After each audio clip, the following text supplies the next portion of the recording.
Welcome back to the CNR account, CNR Live. I'm Griffin Aldrich, and I'm here. I don't know if anyone's going to join me. Hopefully, we'll see. But I'm ready to talk because I am just so anxious, sick, scared, sad. I don't know. My emotions are everywhere. But Giannis, according to so many rumors, could be traded soon.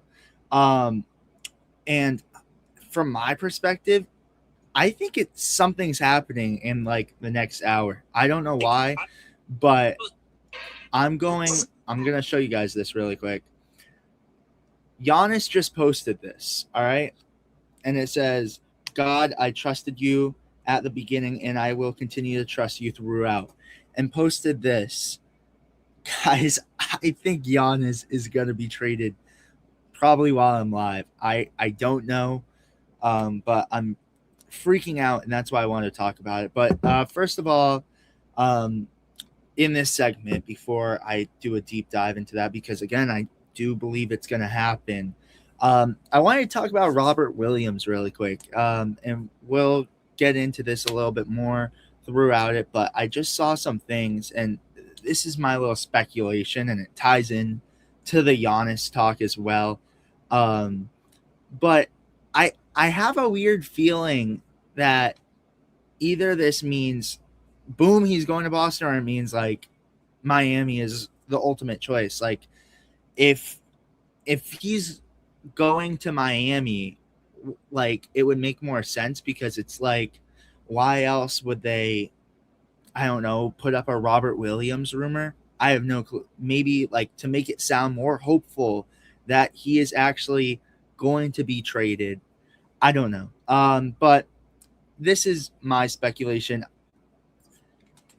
I'm gonna say I think Giannis is traded to the Celtics. I don't know why, but I have such a weird feeling that this is gonna happen. And for Jaylen Brown, I think that's gonna be the case. I think I wouldn't be shocked if you see Jaylen Brown for Giannis with maybe Hugo Gonzalez, like, and that's something I'm just not willing to accept yet. I'm at the point where this is sad for me. And let me know what you guys think down in the comments down below too. Like I will interact with everyone throughout this, but this is just nuts for me. And I'm gonna try to go live. I'm gonna keep my phone open. I was gonna say we'll go live on TikTok too, but for me, if you trade for Giannis Antetokounmpo, this is a guy who easily is and I'm saying this, and people might call me crazy, but is a top 3 player in the NBA. You have Shea, you have Wemby, you have, I would say, Giannis and Jokic in the mix too. Like Giannis is at least a top 5 player in the NBA. However, Jaylen Brown just came off of a MVP season. I mean, look at what he did. Look how he embraced the city and took the city under his own wing. That's the thing that is a gut punch and what hits me most about Jaylen Brown being traded. It's not only the fact that you saw Jaylen Brown lead his team when the team needed to be leaded. Like last year, he led the team. Without Jaylen Brown, you don't win half those games. You just don't. It's how it is. Jaylen Brown led this Celtics team. Whether you like it or not, whether you want to say it, Jaylen Brown led the Boston Celtics last year. And that is the reason they ended up in the 2 seed. I hate to say it, but it's so true. In addition to that, though, Giannis is an MVP caliber player. Like Giannis is always in MVP discussion. Giannis is always that guy. If you pair him up with Jason Tatum, oh, guess who we got? I was going on a tangent, but we got Andrew Quinn. Yo, Yo, little glare, not my Oh, I can fix that real quick. Andrew. That's good. Actually, that made it worse. That's better. There we go. There we go. Andrew, I wanted to go live because I'm sick. I am going crazy. And I really do believe Giannis is going to be traded within the next hour. That's why. So I have a little speculation. I don't know if you saw it yet, but Giannis just posted this. I did see that. Yeah. Is a trade happening in the next hour, Andrew? That's why I wanted to come on, because I feel like we're gonna break it live. I have no clue. Who knows? He could be traded tomorrow. He could even stay in Milwaukee for all I know. But I don't know. What are your thoughts on it? I've been going off for like the last 5 minutes. Well, my thing is, like, that I feel like that they might just wait for tomorrow night and draft night. Get a lot of viewers, got a lot of people. You're right. I don't know, but I definitely think it's happening. He's going somewhere, clearly. That you don't just post that without it. But then you can also look at it too in a way that maybe it's just a post that he knows there's rumors, he knows there's movement, he just wanted to post and make a comment on it. So I don't know. You could look at it many ways. Yeah, and I looked at something else too. Like, all of a sudden, Robert Williams rumors are blasting too. Like, I've seen like 10 of them as I've been scrolling. I said that could potentially play a factor into it as well, because like you look at it, maybe like maybe you end up trading for Giannis tonight, and then you look at it and it's like, all right, this is plan, like this is the next step. Or it's like, all right, Milwaukee, like the Bucks declined your offer, they accepted Miami's, and like that the panic is, all right, we gotta shoot out rumors about Robert Williams. I think I'm playing too much into it, but I don't know. I think that's weird that all of a sudden there's a bunch of Robert Williams rumors when we're probably maybe even a couple hours away from hearing if Giannis is traded. Well, is the Robert Williams potential rumors, could it be because is there like a three-way trade opportunity involved? No, because he's a free agent. Oh, he's a free agent. Okay. Yep. Okay. I did not know that actually, but yeah, I think I don't know.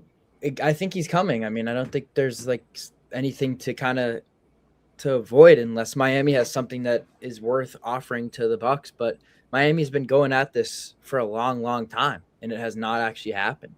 So I think Boston is going to get him. I feel horrible that Jaylen Brown is going to be traded away if it does happen. We had Isaiah Thomas. We had to trade him away. It hurt the city of Boston. We had to trade away. We traded away. I mean, who I was trying to figure out. Marcus Smart. We had to trade Smart away. And guess what? We won a championship.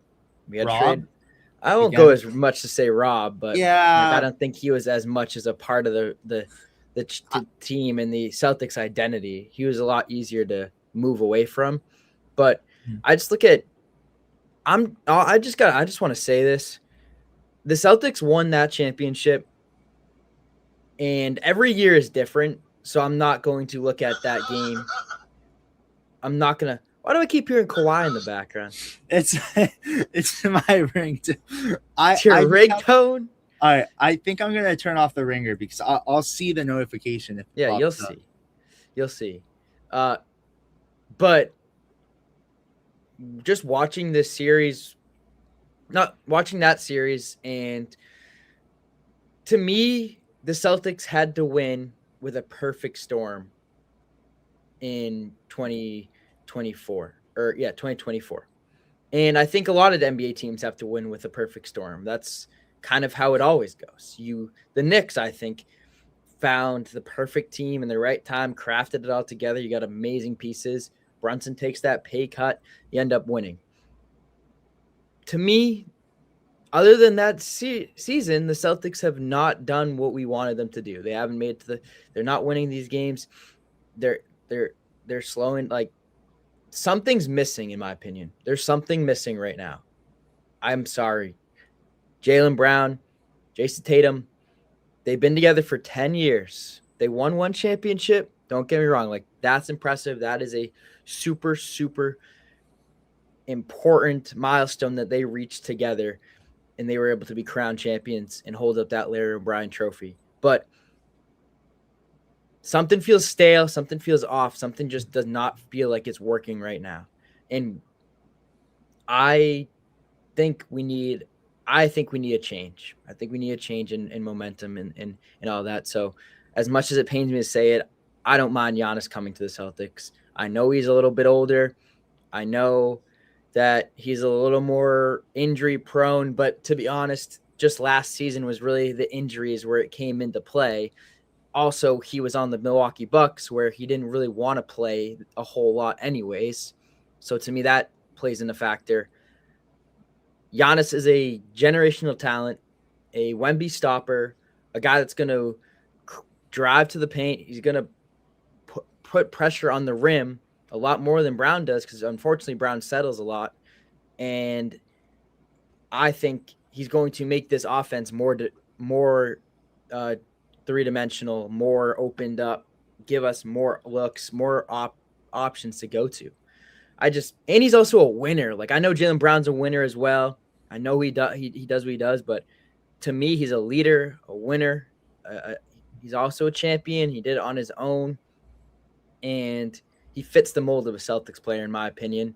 And honestly, now with Jaylen Brown and the trade rumors, at this point, you got to, like, if I'm Jaylen Brown, I do not want anything to do with the Celtics anymore. I'm done. I know he's a professional player. I know he's a businessman, but my name has been thrown in these conversations one too many times. I don't want to come back. I'm not valued here. Clearly, there's better pieces out on the market that you think you can win with. I'm done. I want to have my own team. I want to pave my own way. I'm done. That's my opinion. And that's the thing too. Like, even after the season he had, and he's still thrown in these rumors, it's like,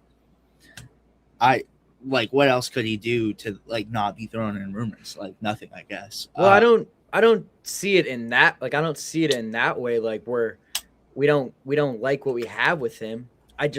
I'm looking at it we need a change from a mentality standpoint. We need a change from a offensive standpoint, with Giannis coming in as a defensive stopper, as a guy that can get to the rim, apply pressure, draw fouls. I know his foul shooting isn't the best, but draw fouls, defend your best player, be physical, have length, superior talent. Like, it's not a knock on Jaylen Brown, but it's just to get potentially Giannis on your team in where a league is always changing.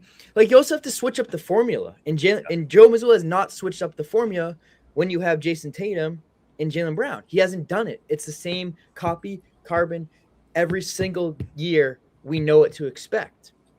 And that, we know what to expect. So do other teams. They know what to expect. Every single year, it's the same thing. It's ISO ball between Jaylen Brown and Jason Tatum. You take it, I take it. Besides that 1 year, 2024, when they moved the ball, it's you take it, I take it. All right. They don't really work. Jason Tatum and Jaylen Brown, I feel like there could be so many more opportunities when they swing the ball to each other. They move the ball. They work off of each other. They don't have that either. Jason Tatum, Giannis, there's potential that – I mean, have you ever seen Jason Tatum throw Jaylen Brown like an alley-oop? Have you ever really seen that? No, you really don't. Have you ever seen that? I've never seen that. To me. I mean, with Giannis, right. You have a rim runner and I'm taking this from someone else, but you have a rim runner who can set screens, who can get to the paint. Jason Tatum can throw an alley-oop to Giannis or take it himself. I mean, we have not had any rim threat besides Queta, and I don't view Queta as a rim threat starter. And at least yet, at least yet. Yeah, I understand that. I don't know if he's ever going to be that.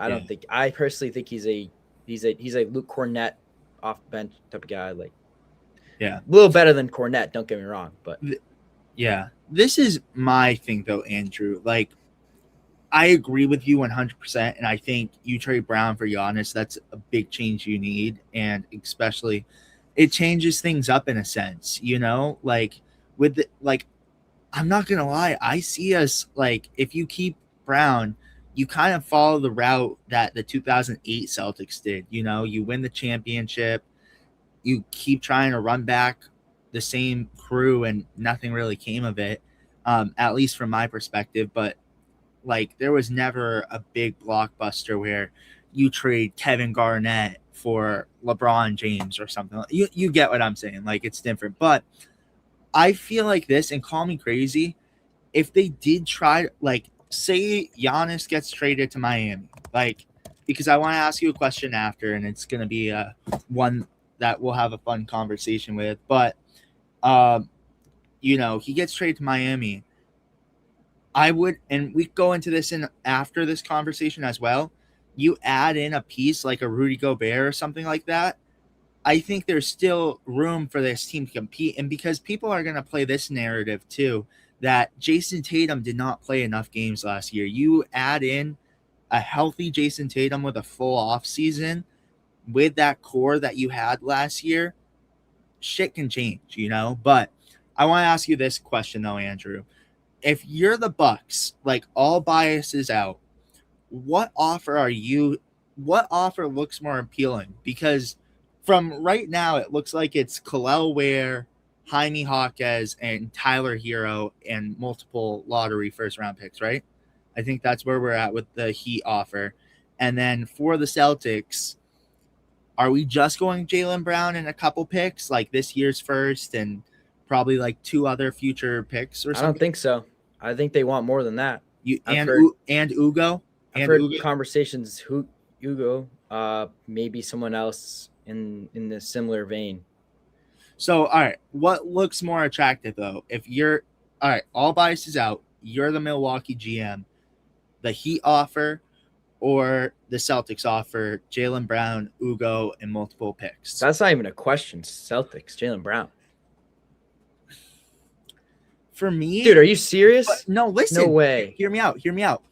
Because for a rebuild, which it looks like Milwaukee's trying to do, I get it. You could totally reroute Jaylen Brown and get other young assets, but for a rebuild, like Khalil Ware, a young person, but it's like, it's tough. That's why it's tough, and I think that's why it's so long for this trade to be done. Like you think if you just offer Jaylen Brown, like, that's a no-brainer for sure. But at the same time, like, you have to look at it.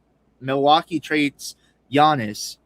You admit it. Like, they're ultimately going right in a rebuild. Like, you trade your franchise guy. Like, not when you have Jaylen Brown on your team. Yeah, he could help the team, but you think him and Ugo will be enough though? I mean, let's pull up their roster. I want to pull up their roster really quick because you have Miles Turner. All right, Miles Turner, Brown. That's why I want to pull up their roster really quick. Bucks roster.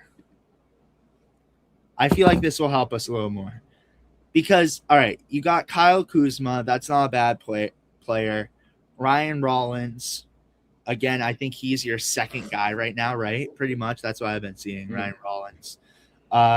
Prince, Gary Trent, Bobby Portis. It just looks like when you eliminate Giannis, even if you insert Jaylen Brown, I think they're going for a full rebuild. Oh, we got Tommy in here. Tommy, welcome. All right. The question I'm asking Andrew, because I think it's a little more like, I don't think this is a no-brainer trade. If you're the Bucks, if you're a GM looking at these between the Heat's offer and the Celtics offer, I think it's closer than we think. I really do. Especially because I'm going under what would they so if it was the Heat, would it be a 3-team trade, or what would the Heat be offering if it was just straight up? So if it was the Heat, it was Khalil Ware, Jaime Jaquez, Tyler Hero, and multiple lottery first-round picks. That's what I've been seeing, at least. And then for the Celtics, Brown, Ugo. Hauser. No Hauser. No Hauser. Maybe. I mean, I'm sure he could be involved. I saw one with Hauser in it.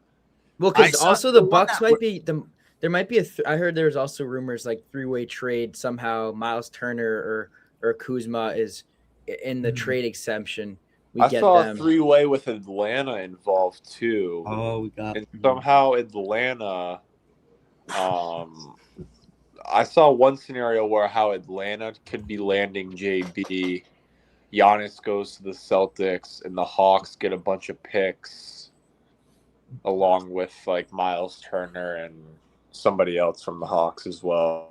I saw Maybe that. Jalen Johnson or something. Yeah. I saw that, but it looks like it's more so changing to like if the Bucks do trade for Giannis straight up, then it's gonna be. I mean, if the Bucks trade for Brown straight up, they're not gonna as of right now a third trade. Yeah, I have seen that. It just seems to be a one team, player for player, player for player. not just one for one, team for team. No 3-team trade. Carl, to you joining too, we're asking Tommy this. Like, what trade looks more attractive, the Heat or the Celtics? I'm just like, I mean, it's easily. Sorry, Carl, to cut you off. Like, No, I you're didn't have good. a second. Just to, we just got into like a side conversation after you asked me that question. I mean, to me, it's a no-brainer because you're getting a much better guaranteed player in Jaylen Brown than, let's say, a few, first-round quote-unquote lottery picks or high first-round picks. In a player in Khalil Ware that's a solid big man that has some potential, but we don't really know what his full potential will come out to be. Along with a Tyler Hero who has had a number of injury problems over the past few years. He's a solid player, but Jaylen Brown is much more established. Jaylen Brown is 29. He's in the prime and peak of his career. So for me, if I'm the Bucks, the Celtics is a no doubt. Easy decision. You're going to get more of a guarantee and what you're kind of getting in return if you are going to be dealing Giannis away. And you've tried to rebuild the Miami Heat they have tried to build around Hero. They've tried to build around Bam.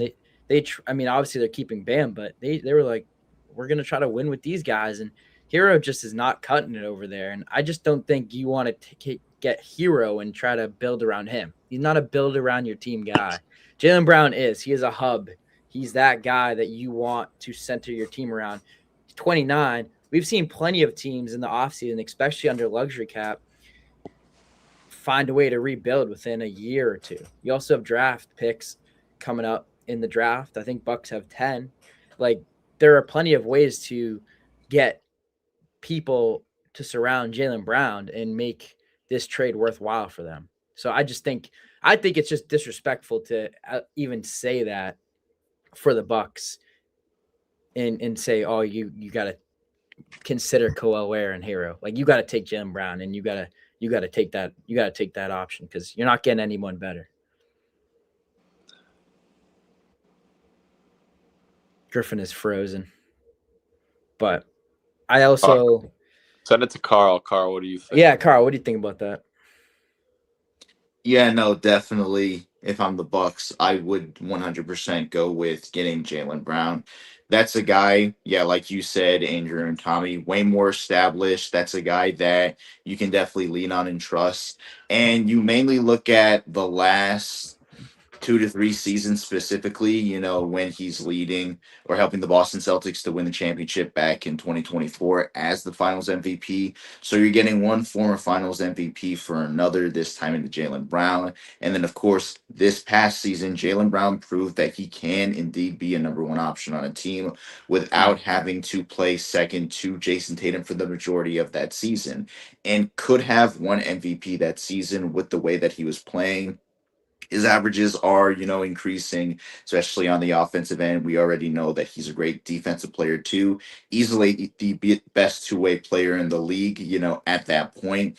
So definitely, if I'm the Bucks, I should go for that. And with Miami, you got some good solid players too, but definitely not enough. I feel like for their window of like looking to do something in maybe making a deep playoff run or just even getting there, you would want to speed things up by going after a Jaylen Brown, a guy who can again be a number one option, a guy who can help you to win it all. Tyler Hero and them could maybe help you out, but that's probably going to take a while, and that's probably not going to work out at all too, because one of you guys had mentioned, there are the injury concerns for Tyler Hero, and then I forget who else would be involved with that package, what, Khalil Ware. So you're going to have to, get him a part of this team and acclimated, with this team, just trying to like figure things out alongside, Turner, and welcome back, Griffin. So, there's a lot of things, there's a lot more potential negatives with, going with the Miami Heat trade than there is Jaylen Brown. But again, the Celtics fan in me does not want to give up, Jaylen Brown for obvious reasons. There's that connection that we've had with Jaylen Brown for the past 10 years. Again, as I talked about too, Griffin, while you were away for a bit, the championship, that's a big thing that is on Jaylen Brown's resume. And I have a lot of reasons too. I've made videos about this and I've talked about this in the past. The Bucks would be crazy to not go for the Celtics' trade, but at the same time, kind of hoping that they don't accept our trade, just because I don't want to say goodbye to Jaylen Brown, especially not right now. Well, Carl, it's sorry. funny you mentioned that right now, because I'm having some difficulties and you were just talking about it. And so Jaylen Brown, we know he's a capable number one option. He proved that this past season. He willed the Celtics to a big time season. And what I don't think, yes, I agree. But what I don't think we're talking about enough is the fact that the pieces that Jaylen Brown had around him were not necessarily good enough to compete with those top teams. I really fully think that, and people are completely just negating that. They're saying, nope, he wasn't good enough. He lost these games because he just can't lead a team. I think you put Tatum in that same situation, maybe you get a couple more wins here and there, maybe. But you still just don't have the pieces to compete against the likes of the New York Knicks, should have beat the Sixers. I don't care. Like that's a no-brainer. But I don't think you make a run in the playoffs, either person, with this personnel that he had. So for what he did with the personnel he had this season, I'm impressed. And so you throw him actual pieces that are championship contenders that can really support him and be a stronger supporting cast. I think Jaylen Brown is capable of. So then, of who do you think? Better. Who do they need to get then for them to have a strong enough supporting cast for Brown to, prove that he has a good enough supporting cast to lead the team? Because at the end of the regular season, we were all thinking that this team was good enough to make the finals, and it was a no-brainer that the Celtics are the best team in the East. And now here we are 2 months later in hindsight, realizing and thinking that the support system wasn't good enough. Is it just because do they need more experience? Do they need another year of experience? Or what are they lacking to where you feel like Jaylen Brown has a good enough quote unquote supporting cast, or he should now, should lead the way? I just think we're being delusional, to be honest. Like I think we were looking at these guys and saw what they did in the regular season and saw it was like inflated. I think we just were kind of caught in this magical, momentous run where we shouldn't have been here. This should not have been happening, and now we're in this position where we can make something happen, that like we can have a miracle happen with this team.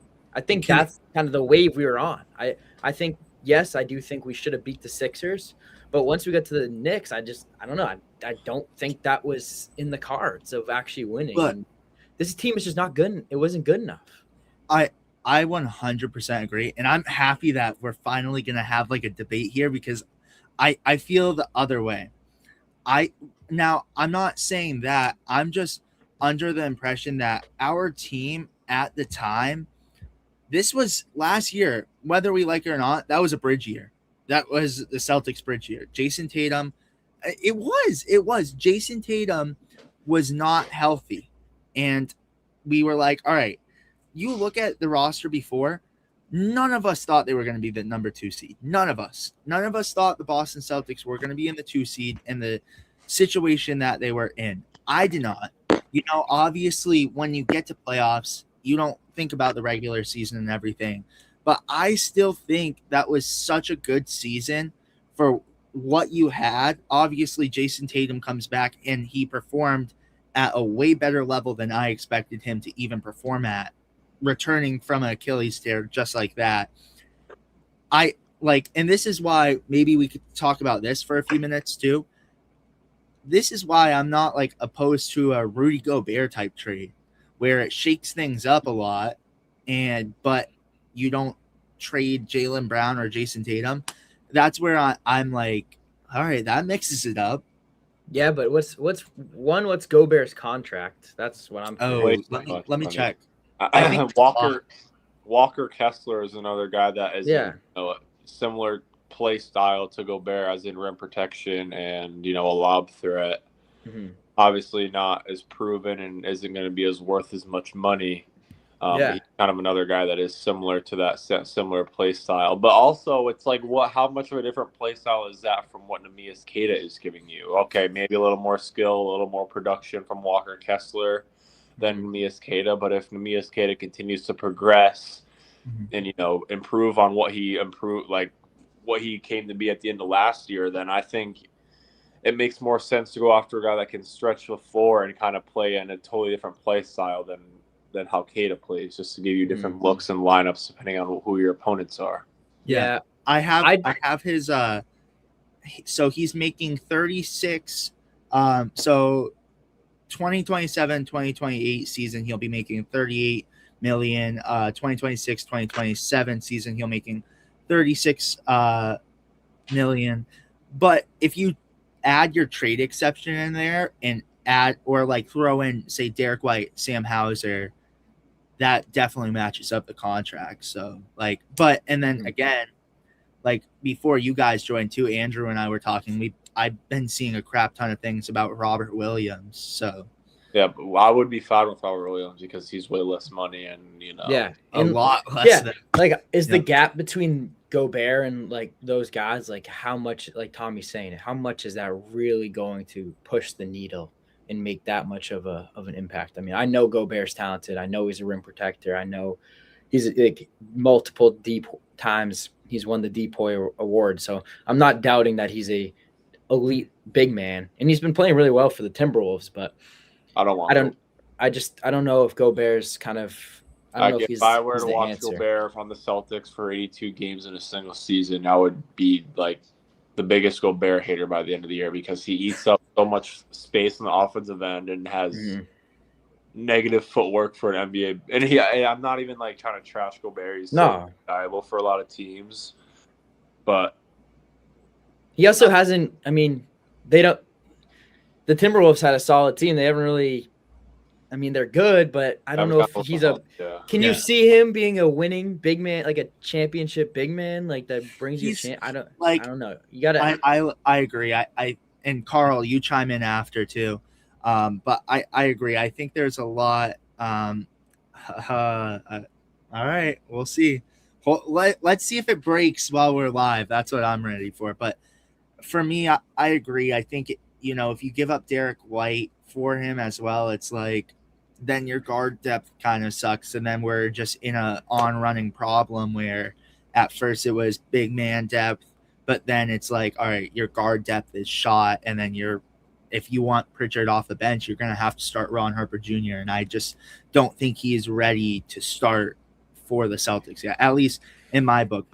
And I agree. I think you go after a Walker Kessler or you go after a guy like Robert Williams or even other guys on the market, Nick Claxton.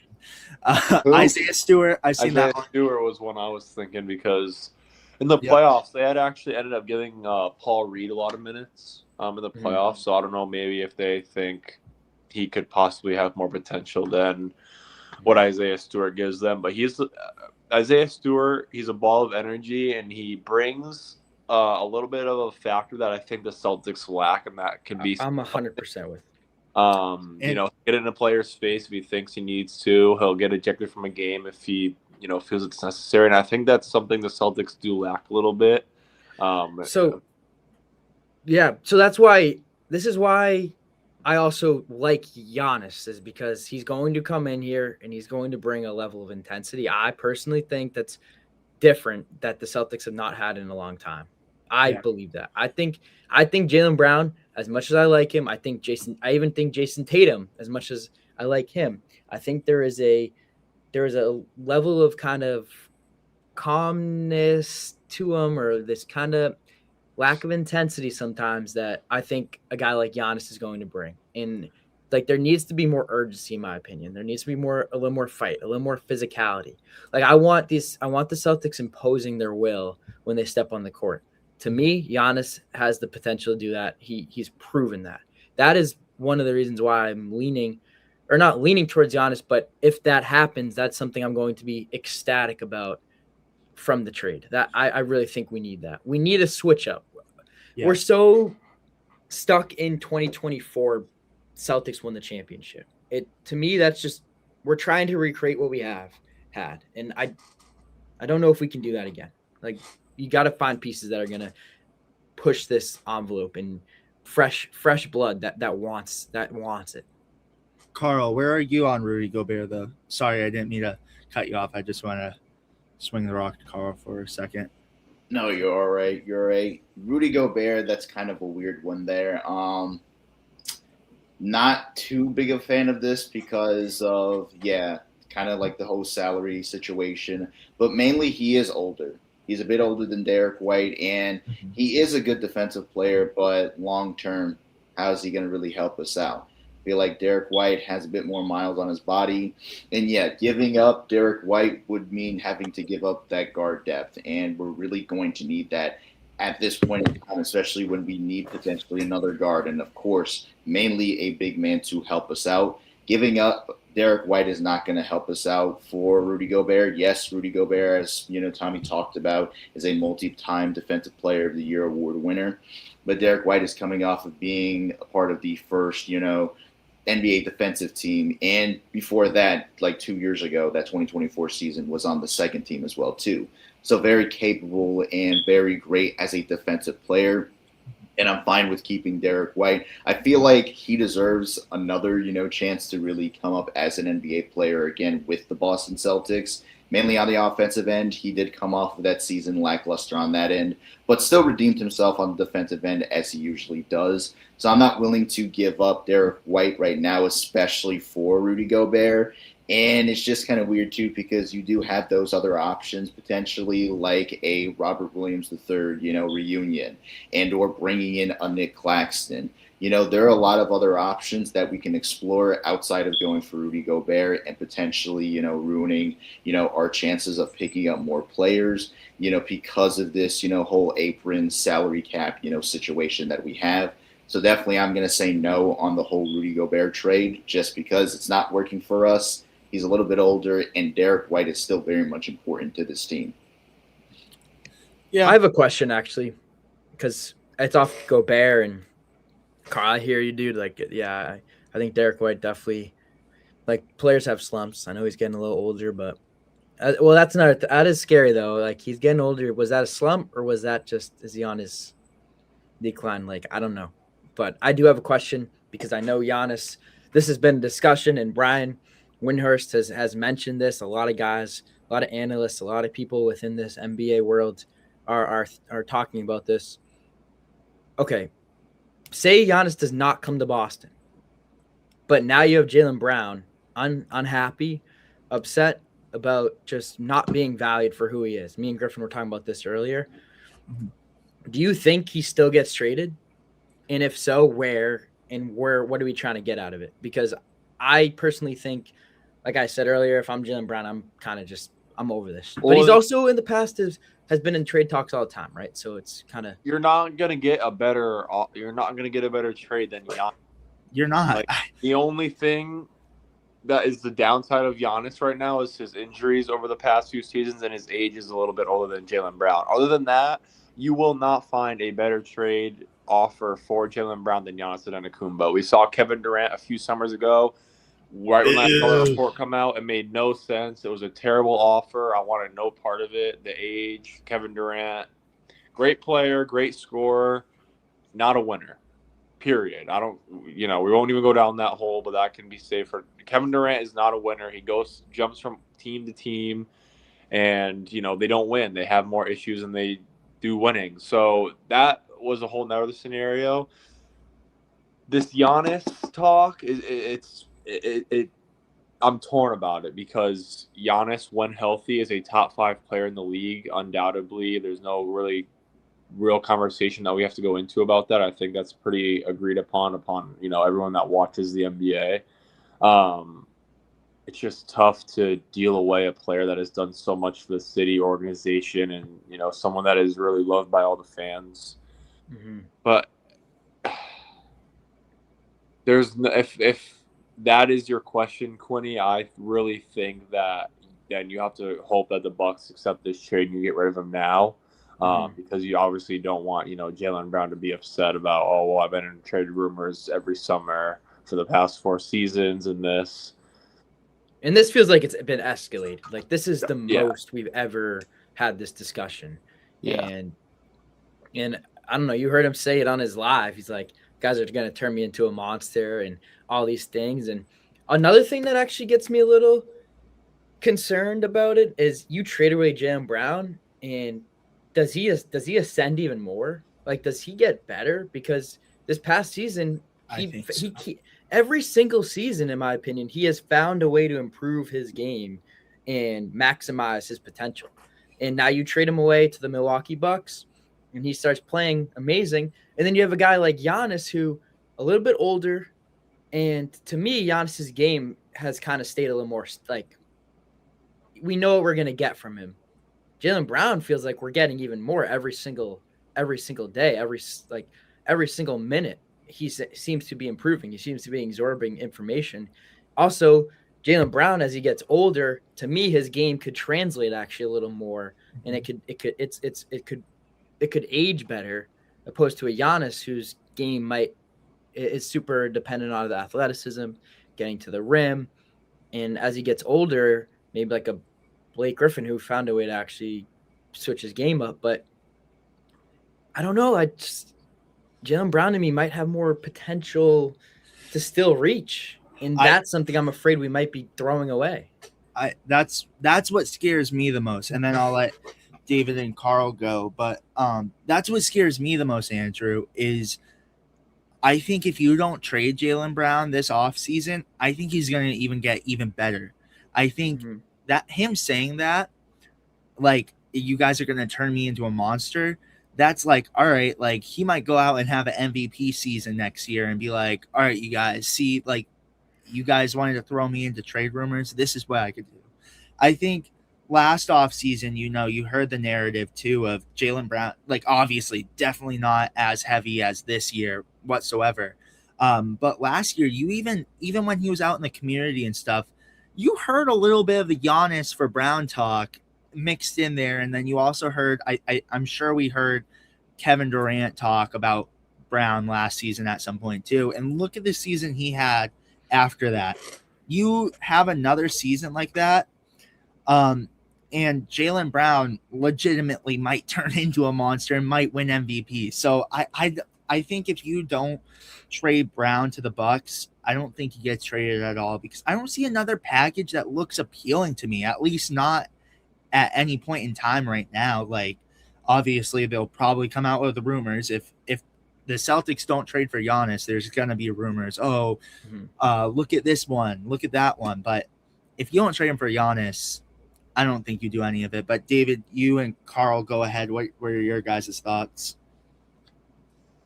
My thoughts on, like, in general?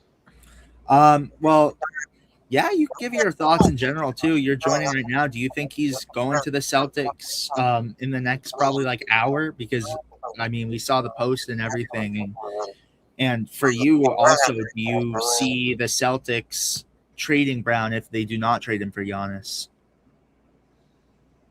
Yeah. So first of all, I can't wait until this whole saga is over. Like, this has been probably the most annoying thing on the timeline and all social media apps I've had for like the last year and a half, to be honest, is this won't he get traded? Won't he stay with the Bucks saga with Giannis? So this better be over one way or another by this time tomorrow, assuming that's the deadline.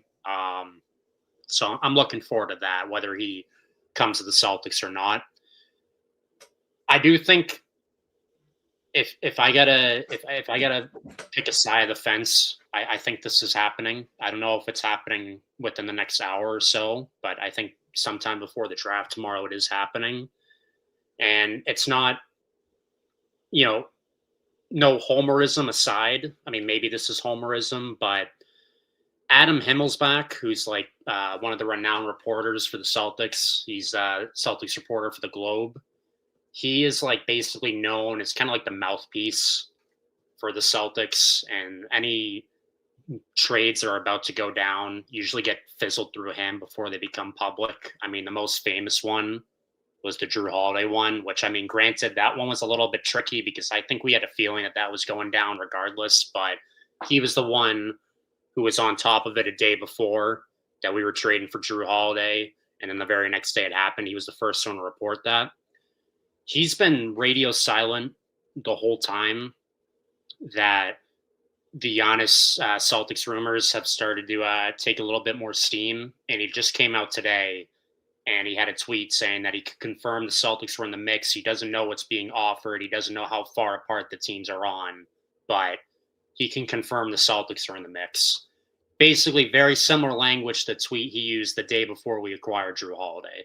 So he knows something's going down. It could just be pure coincidence, but I think that combined with Brad Stevens not really, messing around, as we found out in these 5 years as president, like when he wants something, he goes after it. He's like the anti-Danny Ainge, I guess, at least in terms of how Ainge got towards the end of his career, where Ainge was a little bit more patient to make trades. I mean, Brad's kind of like the opposite of that. Like, he's willing to, quote unquote, overpay a little bit if it means getting what he wants. Like he said right after we traded for Holiday, that's the price you have to pay to get good talent. So he's willing to pay a price if it means getting good talent. So if you were to ask me, yes, I do think this is happening. If I had to pick a yes or no answer, I do think Giannis is coming to the Celtics. Would I trade Jaylen Brown even if this trade doesn't happen? No. I mean, I don't know if anything really intrigues me too much outside of this package to be able to trade Jaylen Brown. Like, you're trading a top 10, 15, 20 player in Jaylen. Well, part of me isn't even – my question wasn't even, do you trade him? My question is, do you think we are going to – I know that's hard to predict the future. I mean, we don't have a magic 8-ball, but does Jaylen Brown – is this the final straw for him? Or do you think he's an ultimate professional that is just – he understands it's a business. He understands Brad has to at least consider it. Yeah, that's a tough question because no, it is. We have no idea. I know. It's been circulating rumors around that as well.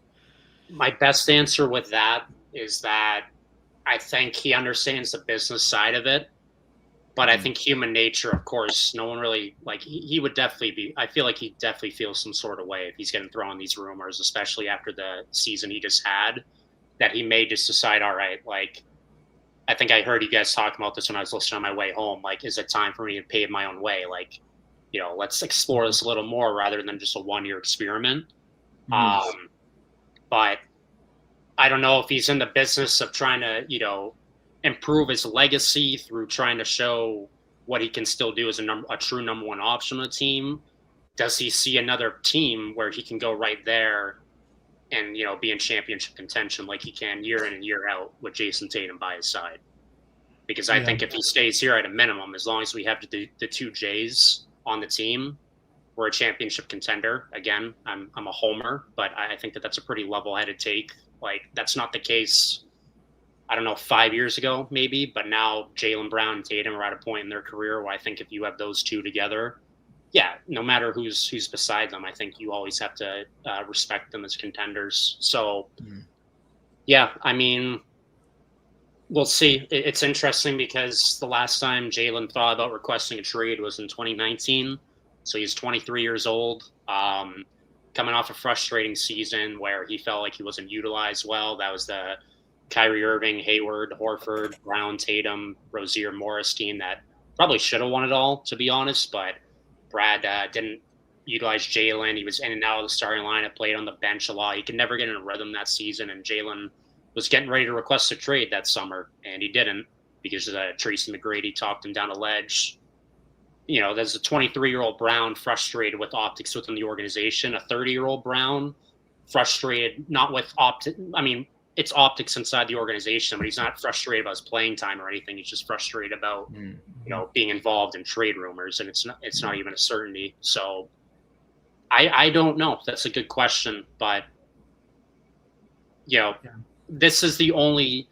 I'll wrap up my take here by saying that I really would only trade Jaylen Brown for Giannis. I'm not really entertaining Jaylen Brown, and I've done a little bit of a 180. I've definitely done a 180 on this in the last week or so. I mean, I was anti-trading Jaylen. I think I talked about it a lot in the most recent videos we've done. That after thinking it over, just my personal opinion, if we can trade Jaylen for a top 3 player when healthy and Giannis, and maybe it shortens our window by a year or two, I'm doing it. Nothing else really excites me, though. So it's really Giannis or bust for me in terms of trading Jaylen, but that's not necessarily up to us. We'll see how Jaylen feels about all this if he's still a member of the Celtics come Wednesday. Yeah, I have another question too. Wait, sorry. I have another question as well. Is this like Jaylen? Is this too elaborate of a plan? Like, I feel like Brad Stevens a lot of times will just like cut to the chase and just say it how it is. And he did in that press conference. He said it. We need more dunks. Is this Brad Stevens almost like forcing Mazzulla's hand? Because you get Giannis and you have to change the way you play. Like, you have to. And I'm just curious, like, is that potential? Because I personally could see that. I could see him just being like, hey, we're getting you, Giannis. Time to change it up. Like, we're gonna still shoot threes, but we're gonna get in the post. We're gonna spray it out a little more. It's gonna be a little inside out game, a little more creative, a little more 3-dimensional. Like, is that you see that? Well, Carl, you go ahead and answer that and give your takes too on if they'll trade Brown if they don't trade him for Giannis. Absolutely. Yeah, starting off with Andrew's question there. That's actually a great way of looking at it, too. And honestly, I wouldn't be too surprised because there have been multiple times throughout, the last 2 seasons where we will rely too heavily on the threes, especially when we're down. And that's something that's, pissed me off and a lot of, the Celtics fans off, too, which is like, hey, we can do mid-ranges. We can do dunks. We can, go up to the hoop. We don't always have to rely on threes. They're not all going to fall down. I'd rather, if I'm down by 5 points, ease myself, slow myself down, go up for a layup, go for a dunk. And if I get fouled, I potentially get an and one there. So, there's that foul shot there too. So, yeah, Brad Stevens probably is doing that. I would hope. That was him definitely telling Joe, like, hey, you're going to have to change it up a bit. You can still do the threes, but don't have it be your entire identity. Winning, with just winning by, the mentality of live or die by the threes. It's not necessarily the best thing you're going to do, in every scenario, especially, again, when you're down by a little margin with so much time left on the clock. So, yeah, definitely, Andrew, that's definitely a great way to, think of things. I would hope that's, a way of Brad Stevens, I wouldn't say sneak dissing, but definitely telling Joe, hey, we're going to have to adjust a little bit in some way, shape, or form.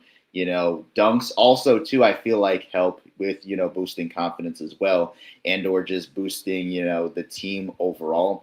Like, for example, with Giannis, of course, being at the center of these trade rumors, we look at this guy as, one of the best dunkers in the league right now. Case in point, 5 years ago in the finals against the Suns, when he had that and one dunk over the Suns, they had a situation where Chris Paul was fouling him hard. Easily one of the most iconic moments in modern NBA history, and we're going to talk about that moment for the next 10, 15, 20, 30-some years. It's just such a great moment. And you have Jaylen Brown, too, who's a guard who's still dunking, and I feel like he's that main guy who's dunking on the team. Jason Tatum's, pretty much doing the same thing as well, too. I would love for them to, definitely change up their style, and I hope that is a sign for Brad Stevens to go ahead and make it clear, like, hey, you can still do the threes, but don't always rely on the threes. You can always change up, the method that you have in winning. Now to that other point with Jaylen Brown, I don't think he gets traded if we do or do not get Giannis. In this case, mainly if we do, or if we don't get Giannis, just because, again, he's coming off of the best season of his career. And I don't know. Would he request for a trade? Definitely would feel some type of way if I'm coming off of a season where I had to leave this team with essentially nothing to work with. My co-star, my guy is, out for the majority of that season. And now I'm being potentially on the chopping block. That tells me that there's no real trust in me. That tells me that, you really don't see much in me as a player, even though I've done this for you, I've done that for you, X, Y, and Z. I don't want to be, all optimistic about it. Be like, no, he's not going to be, feeling some type of way about it. Obviously, he's going to feel something. You know what I mean? Even if it isn't showing immediately and having a similar reaction that he got when he was on the, all NBA second team this season, there's going to be some type of feelings that he may have. And who knows, maybe he was like showing that through, joking around about how he's going to be on the Shanghai Sharks and or playing with China, recently, during his travels, throughout, some of the Asian countries. So, yeah, there's, that, maybe a bit of a sneak diss, but hiding it as a joke. And I would hope that, he understands, but, hope that mainly for the most part, when it comes to Boston, the fans, we don't want him to go. Well, at least for the most part, because there's some fans who, for some reason, want him to go, despite the fact that that's been our guy for the past, again, 10 seasons, who's done a lot for us in those 10 seasons, specifically throughout the last 3 seasons, within his tenure. So I would hope so, and I don't want to see, the Celtics trading him if they don't or do get Giannis would not make sense at all. Just be a stupid move, and it's just like, where do you go on from there when you give up Jaylen Brown? Who do you even get if you trade away Jaylen Brown for other pieces that's not Giannis Antetokounmpo? That's a good point that you just brought up, Carl, about the Shanghai Sharks. Like that. I agree with you. I think that shows frustration. Like I think him even saying that, shows that this is affecting him a little bit. Like obviously, when Anthony Simons was here, I'm sure he felt that way, and it came out after that he did. But I agree. I think that shows that he's frustrated constantly being in these, and that proves Andrew's point. Like, do you end up having to trade him? Like, does he request a trade? Is he tired of being here? I'm not gonna lie though, for from my perspective, I saw when he was in all of this talk, like I feel like the most appealing thing to him was when it was the 3-team trade with Atlanta, like sending him to Atlanta. I think he loved that, but I don't know where. This is my next question for you guys. If Jaylen Brown ends up getting traded, do you see the Milwaukee Bucks rerouting him? Because, I mean, Andrew brought up a good point earlier. Like, that's a guy you could totally build around. But again, is he really a rebuild player? Where are your guys' thoughts? I think you can rebuild it. I think you can quickly get some guys, some pieces, and make a trade. Like I think you have number 1 draft pick, you have cap, you have options. If you do somehow get Jaylen Brown, there's potential to quickly rebuild and make some noise.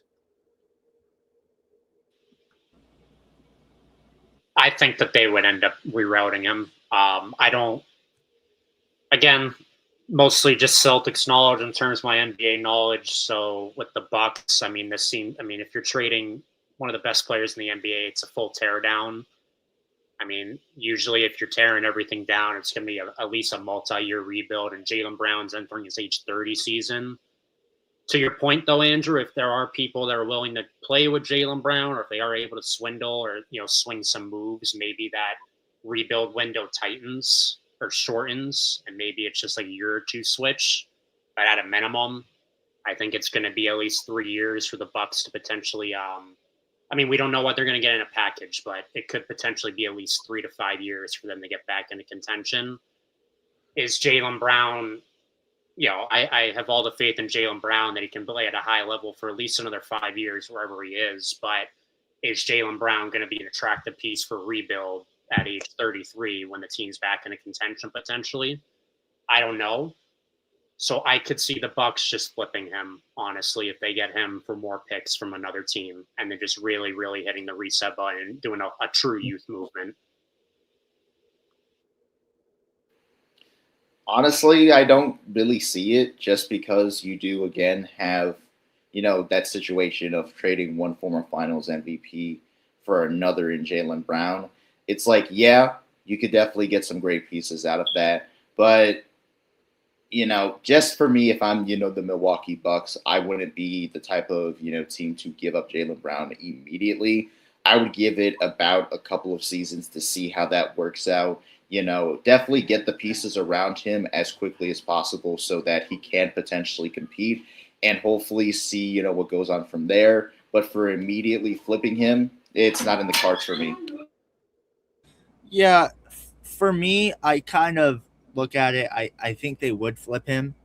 I look at, Jaylen Brown, and I think if you trade for him, I just don't, you have to rebuild. If you're moving your superstar, like, that signals to me as a rebuild.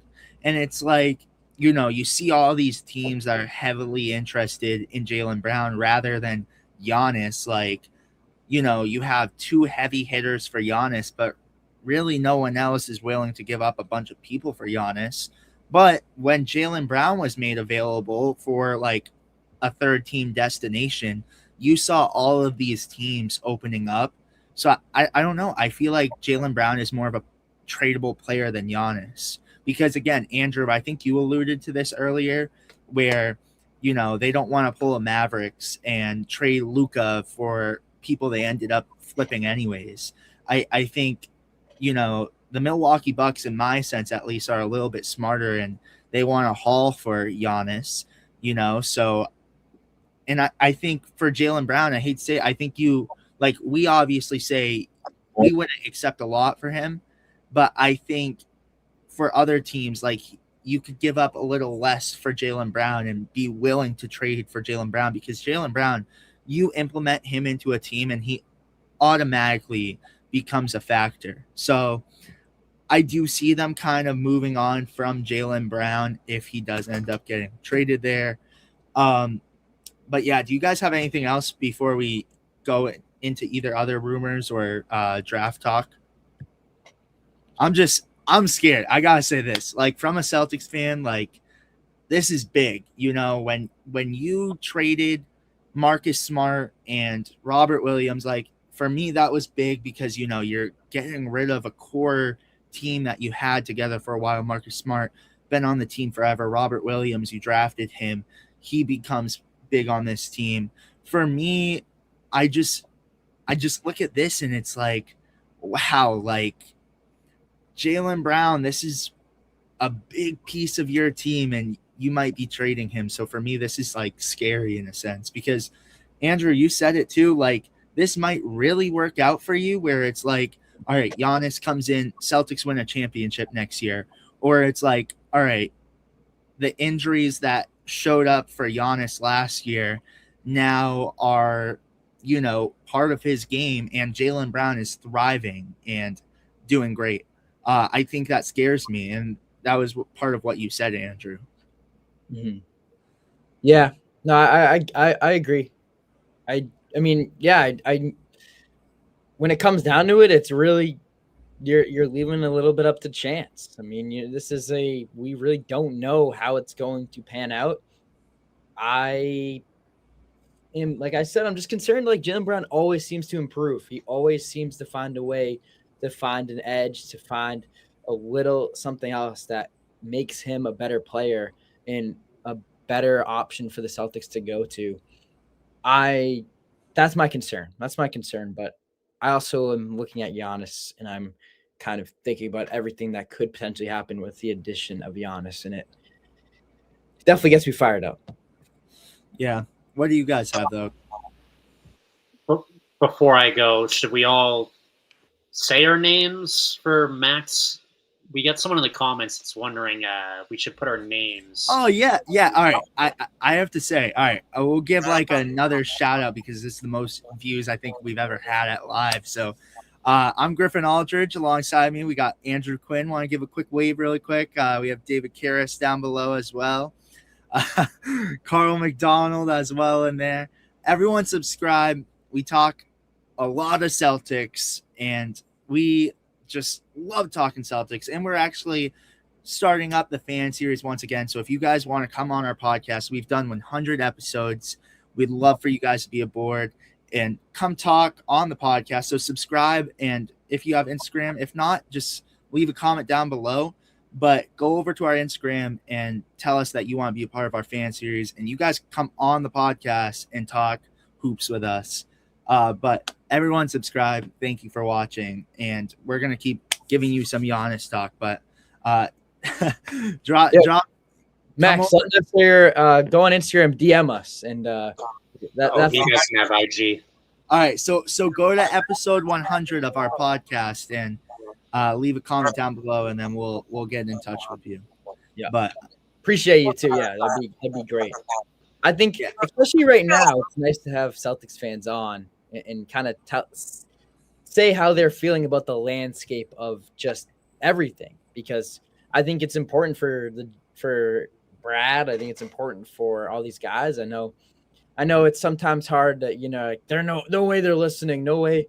But if you have enough people that all come together and say, hey, don't trade, like, it might sway a little decision. So definitely let us hear your opinions, and comment right now too. Like, we're open to any conversation that you guys want to kind of put on the table, because it's happening. We're all stressed. We're all concerned. We're all confused. We all don't know what's going on. We're all in this together. So we'll be more than happy to listen to what you have. But man, this is crazy. Yeah, I agree. And the thing that's getting me the most is, you've heard Shams all day, like, talk about, all right, this deal could happen as soon as tonight or tomorrow. But the thing for me is that Giannis post. It's like, has the trade already happened, just not publicized yet? Like, it's crazy to me. But what do you, David and Carl, what do you guys have to say? Yeah, I mean, again, I can't wait until this whole thing is over with. Giannis has had a stronghold on both the deadline, this most recent deadline, and now the offseason so far. So once this Giannis domino falls or doesn't fall, the rest of the dominoes will follow. So yeah, I don't know. I mean, we got someone, T and Tom, Let's Play MC, thinks the news breaks at around 9. I would love that if that were to happen the next 2 hours. Like, let's get this over with. But yeah, this could be a crazy day to look back at in Celtics history, where the franchise took yet another direction. So I don't know. It'll be interesting. I'm all for this gamble. Like, yeah, Andrew, you hit the nail on the head. Like, it's a gamble. I mean, trading for Porzingis a couple years ago was a gamble. And I mean, I said this before, like, it ended how we thought it would end, with him, being injured, but at least we were able to get a championship out of it. There's a lot of injury risk, not even just with Giannis, but with Tatum too. I mean, assuming he's going to be able to stay healthy, but you just don't know. But when we have the chance to have 2 top 5 players in the NBA on the court together, I think you got to pull the trigger on that. So it's a lot of risky things, but I say go for it. Yeah, and I just want to pull this one really quick. Andrew, I said this earlier. Like, I just think for a rebuild for Miami, like, I like this comment, because for a rebuild for Miami, I feel like you go that route because there's more flexible options, where Jaylen Brown, it's like, I don't know. I think both trade. I think this is why it's taking so long to go through too, because they're both good offers, like, I really do believe. But in some ways, you can look at Miami and say, you have a 13th, you have Hero, you have Ware, you have Jaquez, you have 13th, 2 firsts, like, all these value. Like, are the Miami Heat in any position to be winning championships? And then you get Giannis. Does Giannis, like, push the needle really?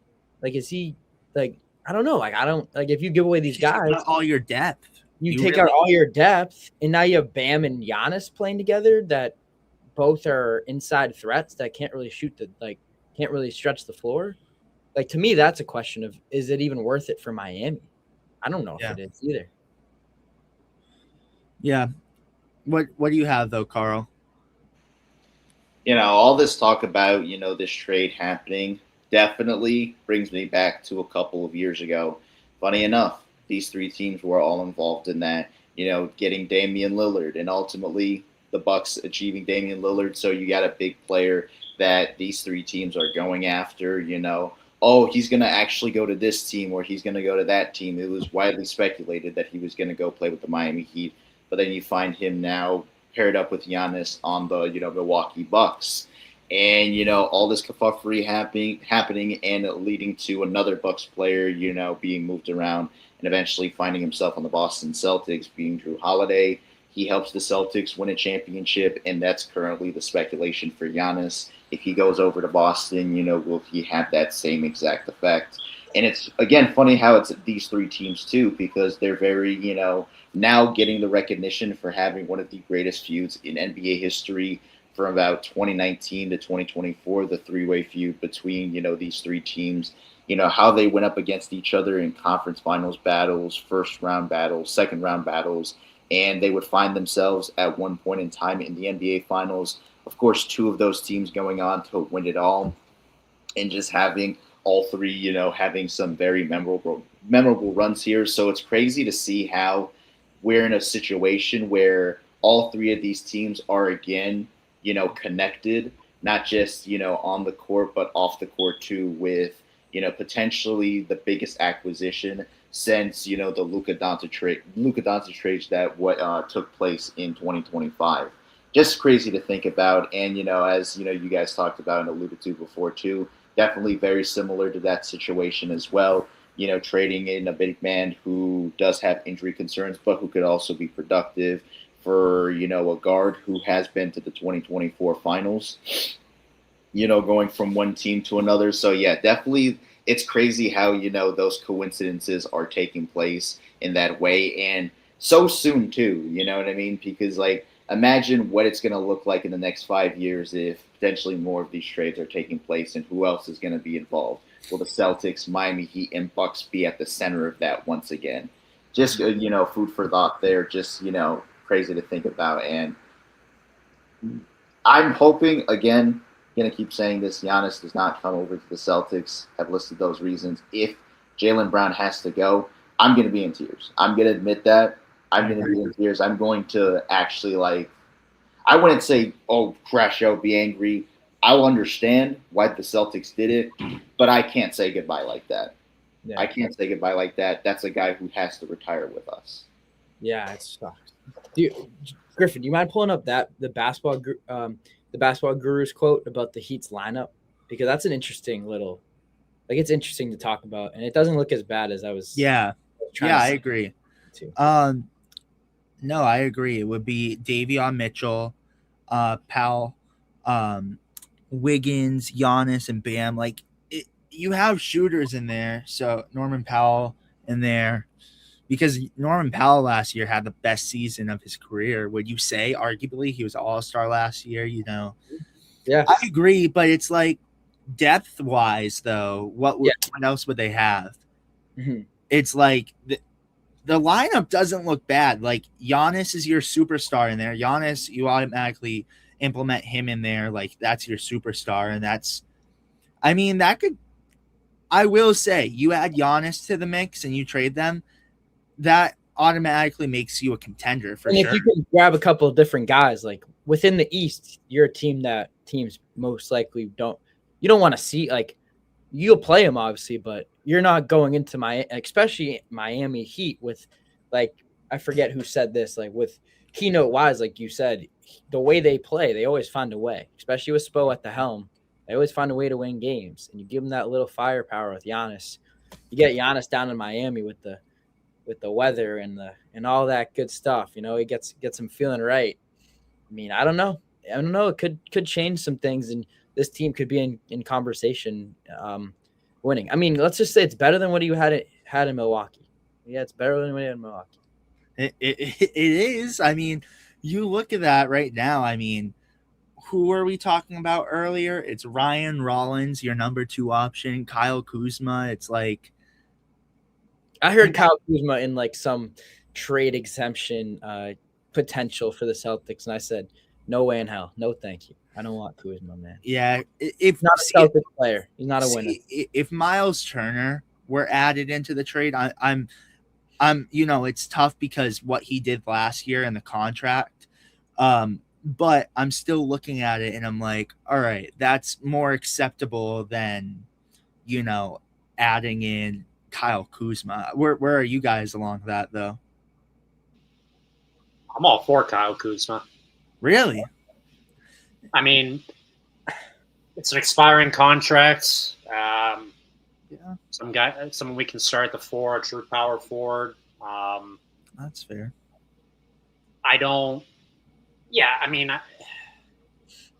It's tough because you guys know how nerdy I am about like making sure that we avoid these repeater taxes and stuff. But I mean, at this point, if we get Giannis, that's all out the window for me. Like we gotta put our money where our mouth is and maximize the team around Giannis and Tatum if that comes to fruition. So at that point, I wouldn't even care about the financials anymore. But I don't mind Kuzma being part of the trade at all. I'll take the 10, 12 points a game, the versatility defensively. I mean, it seems like he definitely peaked, at least looking at his stats earlier, his time with the Wizards. But I mean, I don't really view him as like maybe it's a Giannis tax in terms of like having to take on a bad contract. But I mean, it's an expiring contract.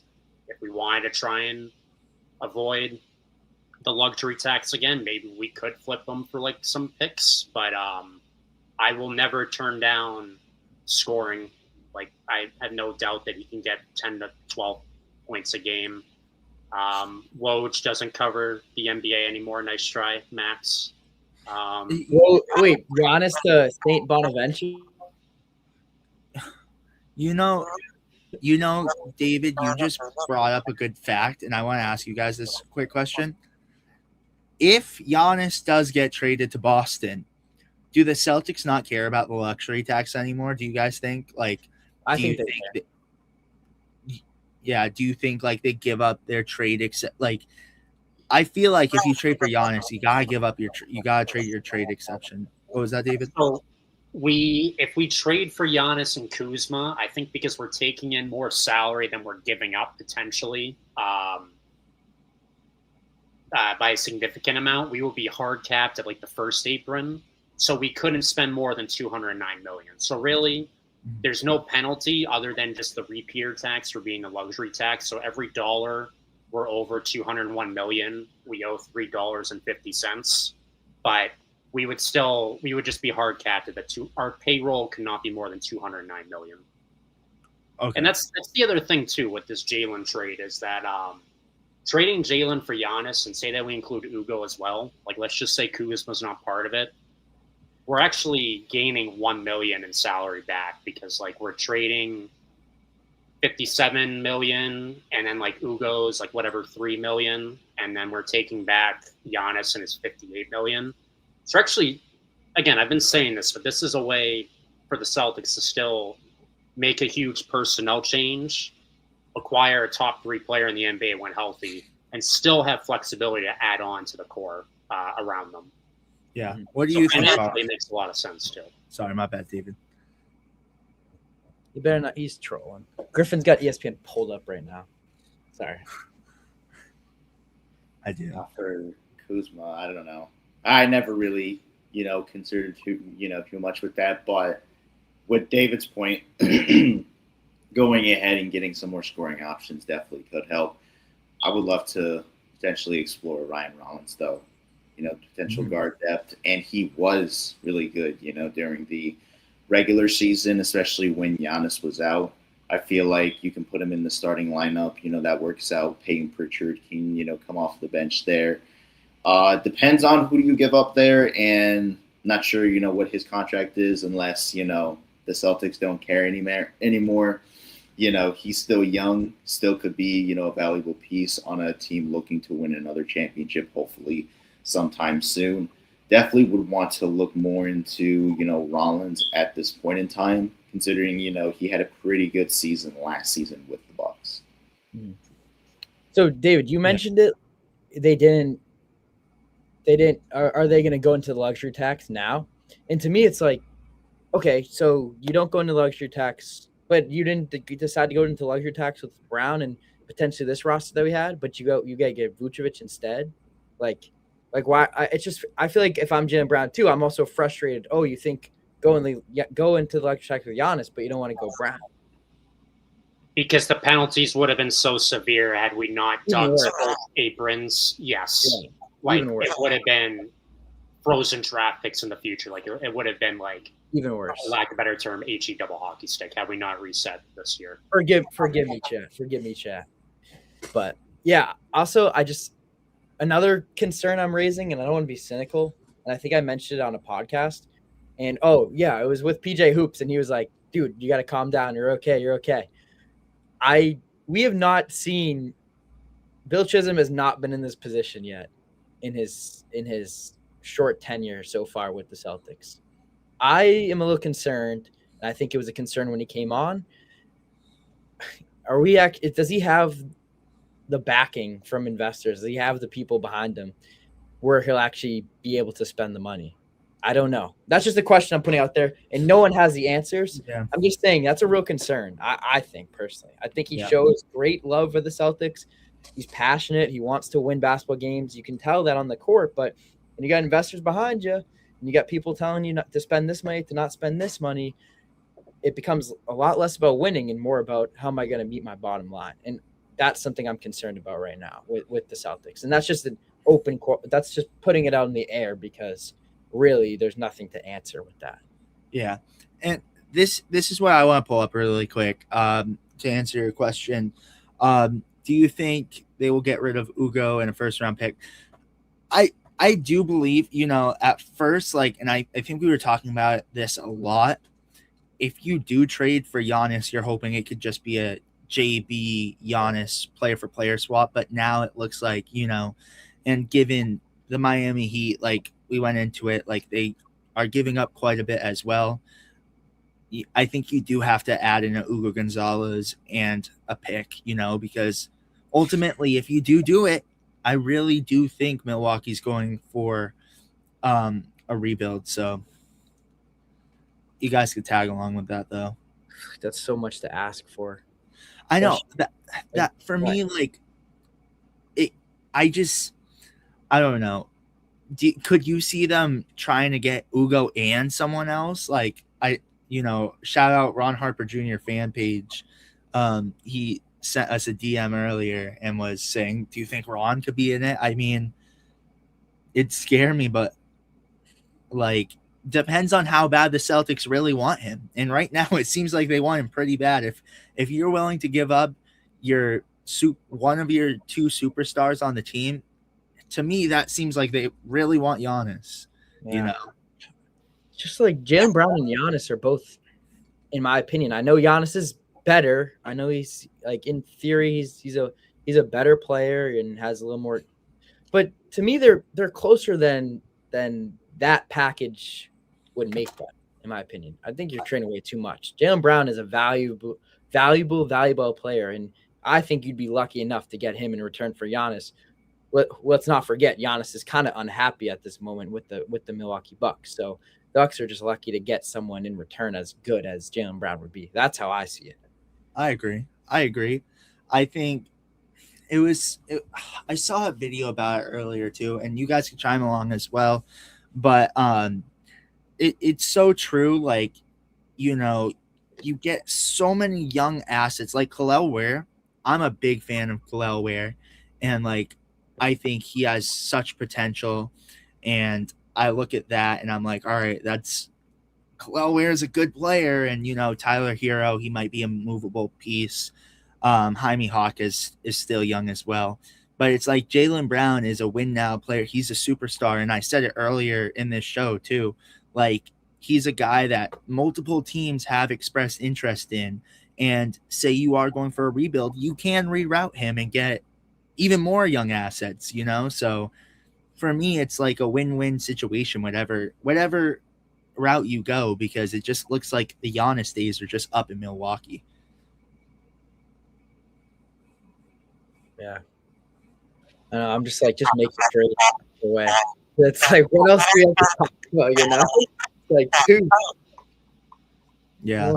Yeah, I mean, it's tough. Like, Ugo's really the only guy that the Celtics have to look forward to, in my opinion, once this whole Tatum and Brown era is over. Like, in my head, as I talked about in the last podcast, which I guess hasn't come out yet, but make sure to check it out if you're a new viewer when it drops. So yeah, subscribe and turn on post notifications to be notified for the podcast. What are you guys waiting for? Like, let's go. Exactly. Why do we not have 80 new followers right now? Like, what's going on? Subscribe, you guys. We're on all Spotify. We're on Spotify, Amazon, and iHeart, and many other platforms as well. So if you prefer that as well, go use that. And we'll drop our Instagram down below too, as well, as we cover the Celtics a lot on Instagram too. So, but back to what you guys are really here for. Back to what you're really here for.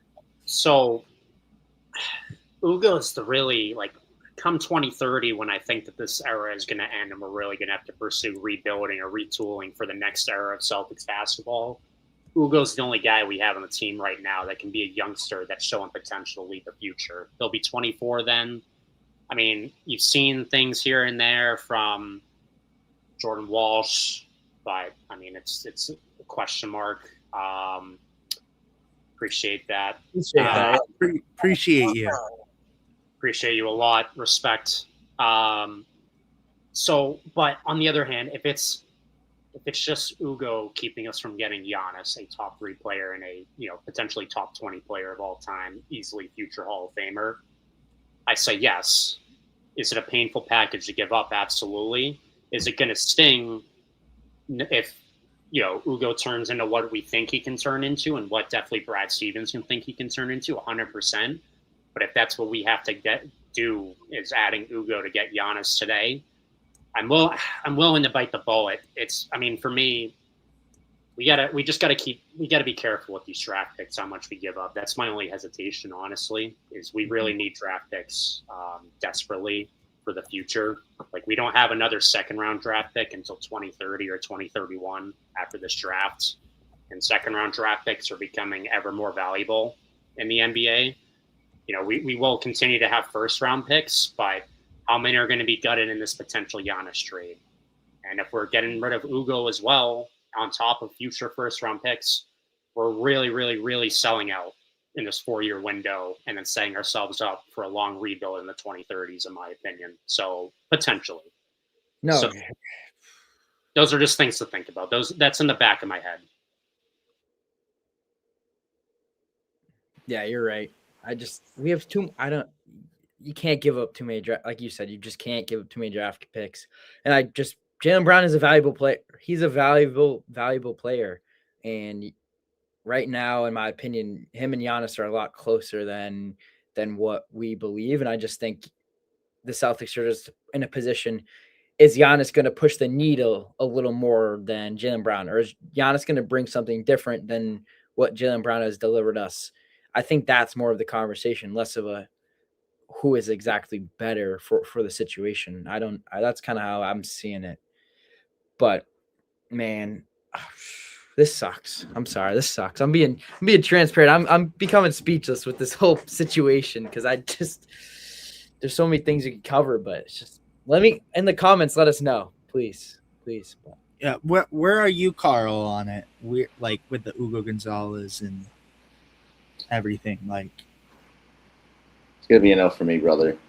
Hugo Gonzalez, no, that's somebody that I want to stay in Boston. Had a great first season, and he's 20 years old now.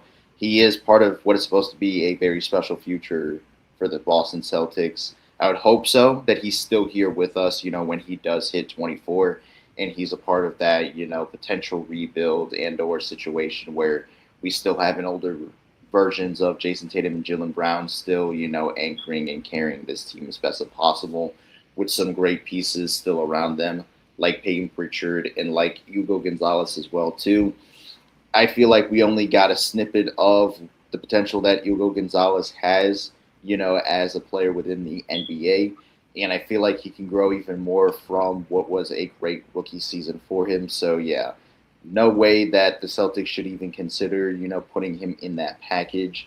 Yeah, I wouldn't want to even give him up to, even though there's them, looking to potentially give up Jaylen Brown for Giannis at this moment and those picks too. Yeah.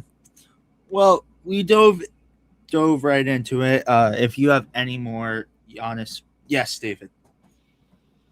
Apologies if this was mentioned before I came on, but just thinking out loud, do you guys think Shireman and or Hauser attract Milwaukee at all, or no? I just genuinely thought of that question. I'd say Baylor more, but like a Hauser, I think, when we were talking about rumors and everything too, everyone go check out any of our off-season content. I think Hauser is more attractable to like a win now team. I think he's a win now type of player, where Baylor is a guy who, obviously he's on the older side of rookies, but like younger players in the league. But I think he's like 25 now. But Sam Hauser is a player where I think he's more attractive to like a Denver Nuggets type team where they need like a piece or two, or more of a contending team, where Milwaukee is kind of a team where it's like, all right, if we trade Giannis, we might be in a rebuild. So I don't see them like hanging on to a Sam Hauser. But Baylor, yes. Baylor, I would say so. What do you guys think about that? Yeah, I think I'm with you on the Hauser thing. I think it's a guy that you bring on. He's not necessarily pushing the needle. He's not necessarily for the future, right? I mean, he's only his value is only decreasing. So when you trade away a guy like Giannis, you want pieces that are going to match that value, that are going to hopefully turn into something not Giannis like, but at least bring you value. And I just don't know if he's appreciating right now. And then for Baylor Shireman, if I get him for something, I don't have to give up too much more. If it's just, if it's Giannis and Celtics throw him in there, yes. But am I like head over heels, like, oh, I need Baylor Shireman? No, I'm not. That's not kind of like, it's not a non-negotiable. But if you get Baylor Shireman, a cheap guy, he works hard. I could see him as a guy that you utilize during a rebuild that kind of gives you a lot of heart, a lot of grit, a guy fans enjoy playing with, a guy teams enjoy playing with. I think Baylor Shireman definitely would be more of a valuable piece to acquire alongside of Giannis or alongside Brown. Yeah. Carl, you have anything you want to add? Yeah, definitely not too much here. Honestly, could potentially go either or. Sam Hauser more on that veteran side, more with that experience, maybe could bring some value to the Milwaukee Bucks.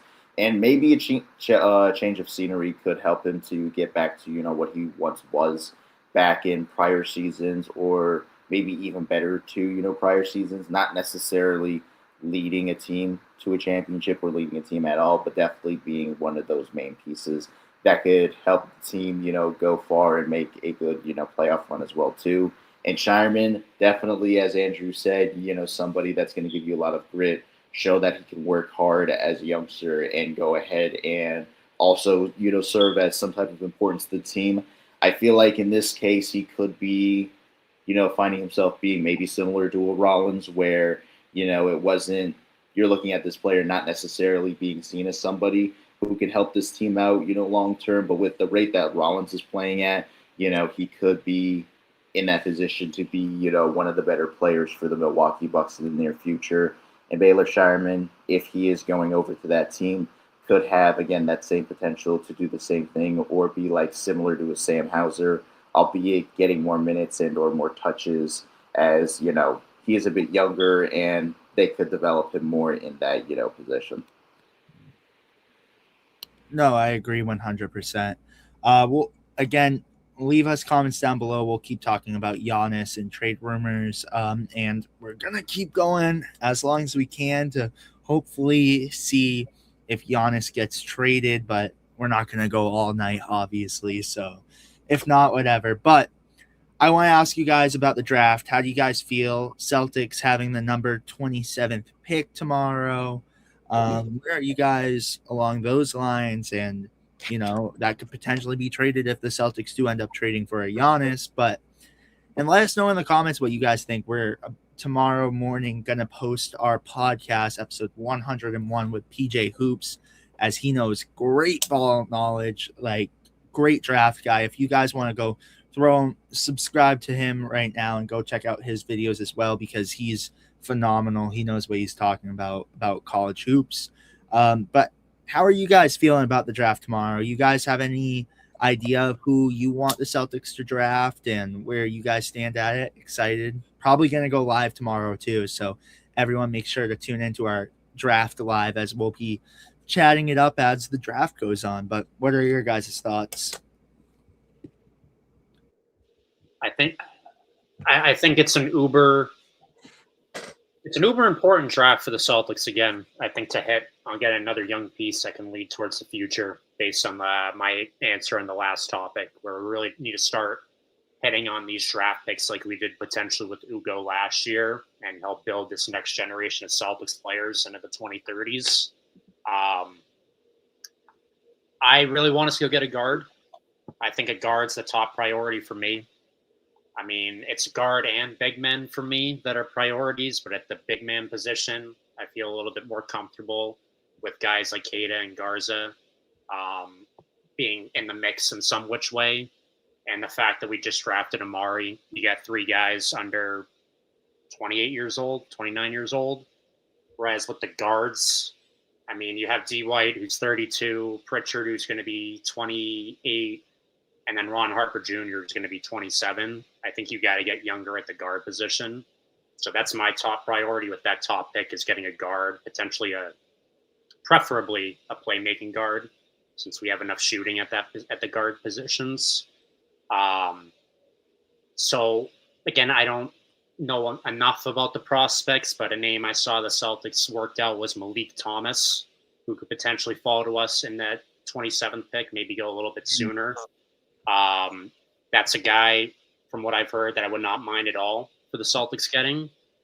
And I'll branch out a little bit more and say I wouldn't even mind packaging. If we want to go and hit a single, for lack of a better term, I wouldn't mind tomorrow night doing a draft day deal and packaging Hauser and pick 27 to try and move up a little bit and maybe get a little bit more of a bona fide prospect. So that's where I'm at. But with our pick tomorrow night, I really want us to prioritize getting a guard, because we gotta have a youth movement there. Yeah, I agree 100%. And you brought up a valuable point I wanted to cover as well. If you guys think the Celtics will trade up, if we don't trade the pick for Giannis, I do think that the Celtics will stay at the 27th pick. I know there was some chatter about them moving up, but I don't know. Are you guys under the impression that they'll move up as well? And I like Malik Thomas. I think that would be a good pick there and helps your guard depth, because we were talking with PJ Hoops, and I shouted out Terrace Reed, but it's like, do we need another young center? I know Andrew hates that idea. Andrew tries to kill me every time I talk about it, but yeah, we don't technically need another center, so it would be nice to go after a guard. I agree, especially in a time where the Celtics need a guard, and I want to bring this back up because I don't think it might be too far back up. I don't know. It was about Anthony Simons, because I don't think they're going to go after Anthony Simons this offseason or anything like that. So I think drafting a guard would be their best solution. Yeah, I think Malik Thomas, I would be very, very happy with getting him at the point guard position. And just, he can shoot the ball pretty well. He can defend. He can create on the offensive end of the floor. He's like athletic. He's got length. Like, I would love to pick up a guy like him and have him on our roster. Just a point guard. When's the last time we've had a guy kind of like that, who can create, who can get to the rim, who's a point guard centric player. Pritchard is an anomaly. He's a different kind of player. I'm just talking about uber athletic, can play, can run the floor, and can get in transition and move the ball.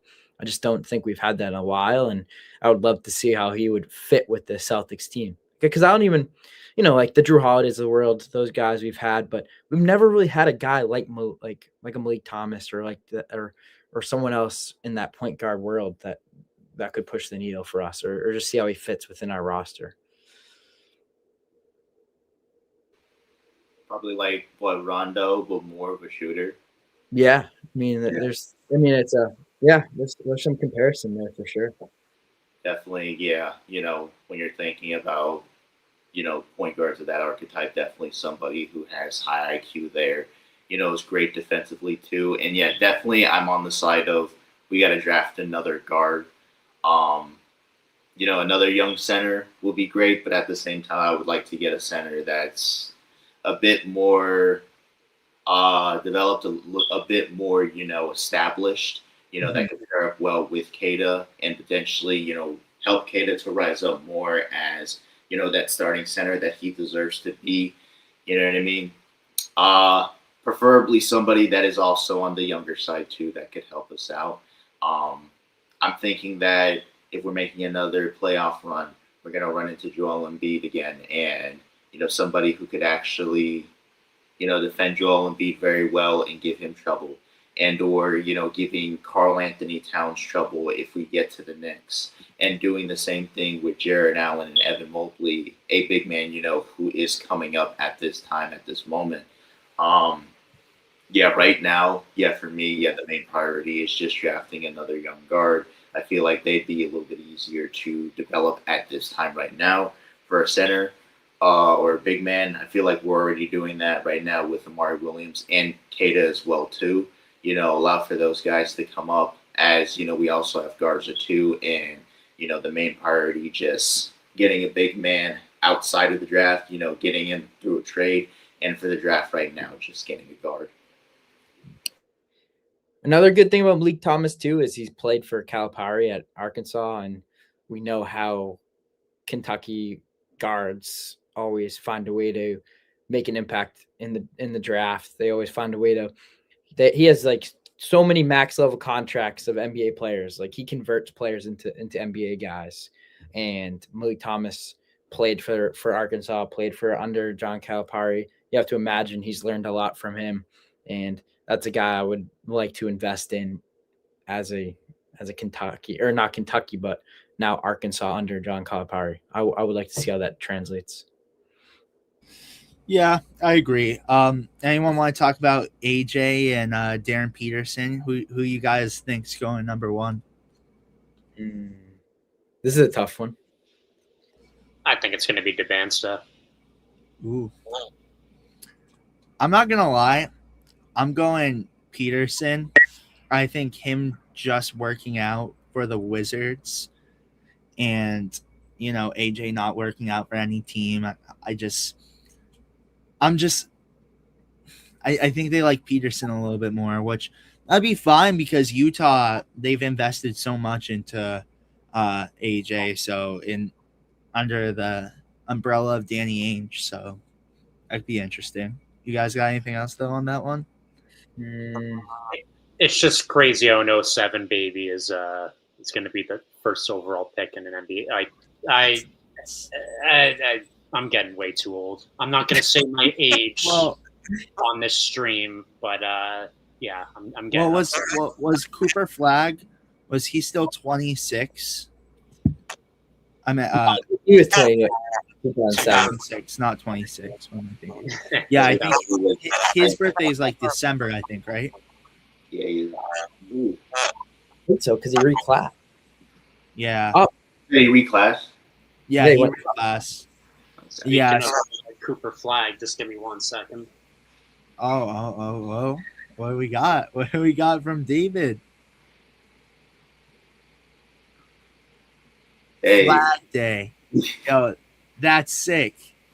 So you're representing me now. You're wow, we're converting him. Hold on. Hold on. Shout out to my mom for getting me this shirt. I like it a lot. It's going to be one of my new shirts I wear around the house. Around the house, we're everywhere. That's a New England guy. Wow, he's also a Dallas Maverick. Yeah. Oh. I have one. Yo, I'm from Maine. What can you expect? Yeah, get a Maine style flag jersey. Get a. Hey. I don't know where's he from? Newport, Maine. Yeah. No, Get a listen. Newport. This is okay. This is okay. Whatever you say, Griffin. Whatever you I'm say. from Maine. I need like my Blake No. Griffin jersey. Like my Blake Griffin jersey. It's something that none of you guys will have, but it fits. It fits. Hey, I got Noah Vonleh. So what you know about that? You have a Noah Vonleh jersey? No. Oh, I thought you meant like allegiances, like hometowns for Noah. NBA stars. I was like, that's a crazy pull. I know. I I was talking. telling everyone else I had a Ricky Rubio jersey. Yeah. Crazy. Check out episode 100 to hear our jersey talk. Yeah. I had I thought the popular one was a who was it? Tristan Thompson, Celtics. Yeah, that's a crazy jersey to have. That's a pull. Carl, do you have any elite jerseys? Yeah, those two Shaq jerseys, the one Oh, yeah. he was at LSU and his Boston jersey. That's dope. Yeah. Celtic Jack. Can I say something though really quick? I'm so tired all day. All day. All I keep seeing is these random Shams things like Trey Young coming back to Washington D.C. and everything except You know for that one was legitimate, right? Yeah, I know, but everything except for this Giannis trade that like I'm hoping breaks before 8. You know, we'll be ready though. If it breaks around 9, we'll be ready. Don't worry. But I got work early tomorrow too. Jeez, Right. Giannis is just. I wonder if someone's paying the Celtics and Bucks to just not make the move until the draft, just as a way to milk the conversation. You're right because this is a very good draft though. There's gonna have, but that might draw a lot more attention though to the draft, and viewership is gonna skyrocket. Like if Giannis gets traded tomorrow, viewership of the NBA draft, I'm telling you, will be at all-time high. Quote me if I'm wrong tomorrow, but I'm like, because you have to admit the NBA draft is for like diehard fans to watch. Like diehard fans are watching that. Like I will say I like seeing the new people in the league. So I've been watching it. Like I would say I started watching it like probably 5 or 6 years ago. Good catch. But like you have to admit, if Giannis gets traded tomorrow, people are gonna be like, I want to hear about this. Like I'm gonna tune in. But you guys could also catch us, and you know, maybe you guys can't watch it or something. We'll be covering it, and you guys could listen to the picks, and we'll go live tomorrow around when the draft starts. We'll start probably around 8 and go for the NBA draft. So if any of you guys want to come watch, come tune in. But yeah, I agree. That might be a hot take, but just wait, Peterson, Demanston. Yeah, we didn't finish that. Yeah, sorry, I went off topic. Who do you think, Griffin? I said Peterson. I just think him just working out for the Wizards, like it's just so shocking because like AJ, it's like, you know, like I think ultimately I would choose AJ 100%, but I don't know. It just, for me, like it's all that nitty gritty stuff. It's like Giannis posting like that earlier. It's like this, it's like that. Like it's weird to me that the only team that Peterson tries out for is the Wizards, and then AJ like doesn't try out for any team, and it's workout, whatever. But like, I don't know. Where are you guys though? Where are you guys? Because David and I went. What about you, Carl and Andrew? Yeah, I'm just gonna say AJ just because I'm more familiar with him, and you know he's been talked about for a bit longer. I feel like when it comes to the popular draft picks for this upcoming season, he is number one there. I could be wrong, but that's the name that I'm mainly associated with. And I'm just glad OKC's not going to get him. So there we go. What pick does OKC have? Aren't they like don't they have like the 13th pick? It's somewhere around there. It's somewhere high, which I hate. But, right. That was like top 5. But they did trade wait, hold on. Well, no.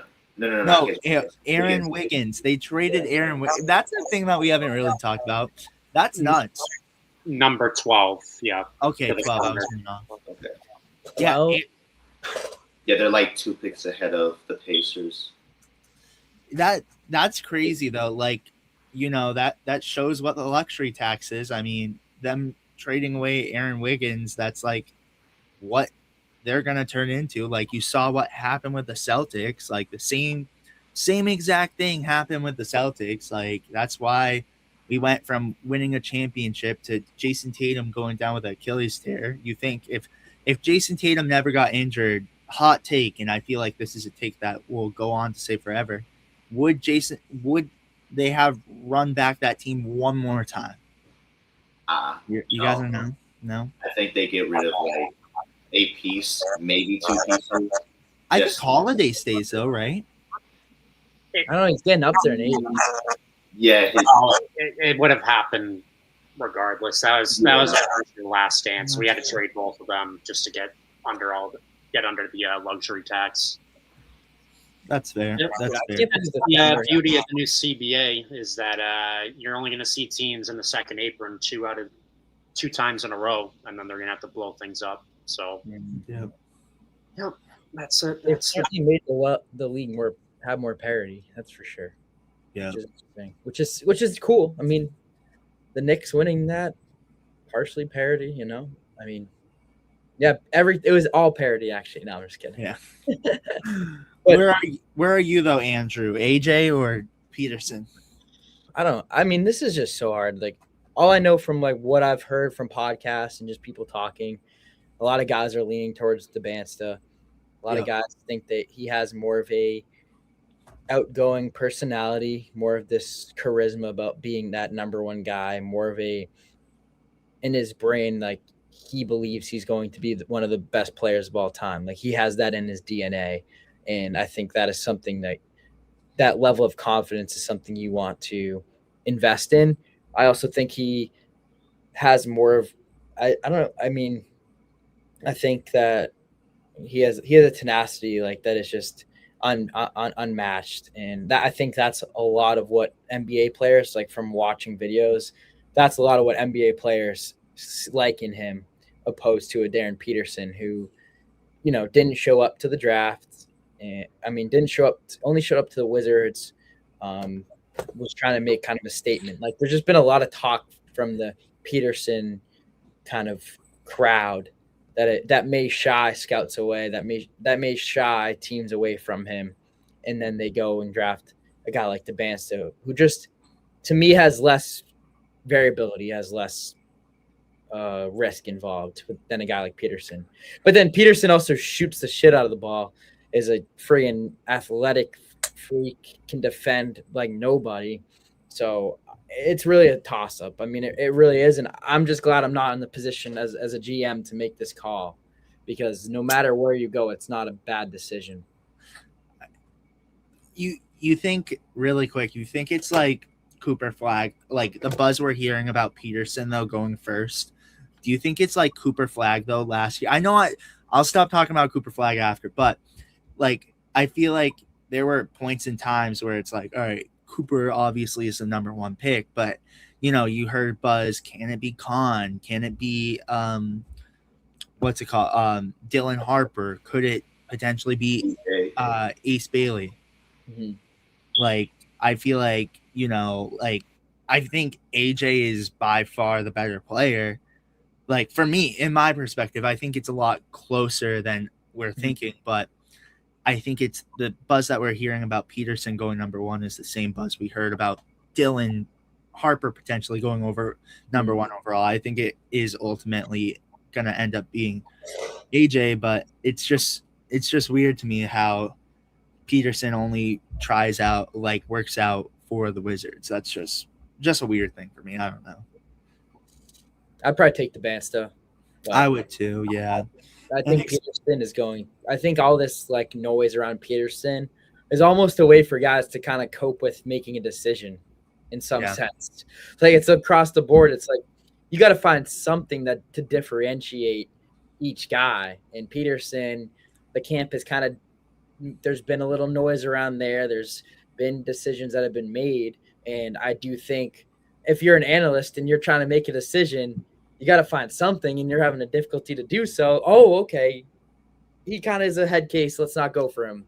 Or that's our concern. Let's go to Bansta. My concern is it's a lot of noise. It's a lot of fluff. You're looking for something to differentiate, and then you realize that Peterson is just fine. He's a good player and just disgusting. Like I think that there's potential for that as well. Yeah. Well, I think that'll do it with our draft talk really quick. We have plenty of opportunities for you guys to listen to draft talk. We're going to be talking about it tomorrow with PJ Hoops. Yeah. Go ahead, Andrew. We're going to be talking about it tomorrow with PJ Hoops. So you guys can tune in for that. We're going to be posting that tomorrow at some point, either probably like around 11 a.m. Eastern time. And then in addition to that, we will be going live for the NBA draft tomorrow we'll go at 7:50 Eastern time. So you guys can tune in there. We'll go 10 minutes before the draft starts. And again, we will keep you guys updated because if Giannis does get traded, we're going to be doing an emergency podcast.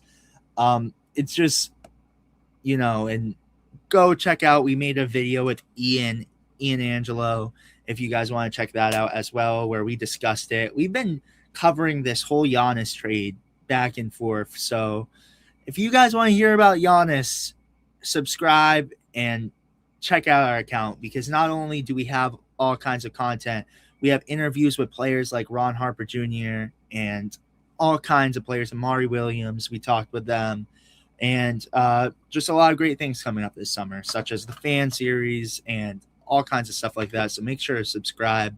We're a family here and we'd love to have you guys aboard. And you guys, for me, I'm numb at this point. I'm numb.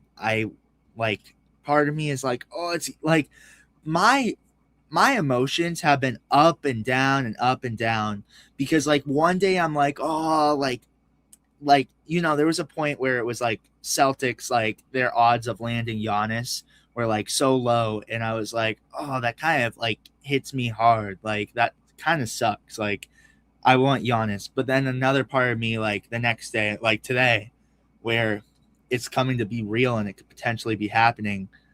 I'm sad, you guys. I'm pretty sad because I hope JB doesn't leave. But how are you guys feeling mentally about all of this? I'm okay. I'm all right. I mean, if this is me maybe like 6-7 years ago, I'm doing a lot worse. Not a lot worse mentally, but 6-7 years ago, I would take things a lot more difficult in terms of Celtics news.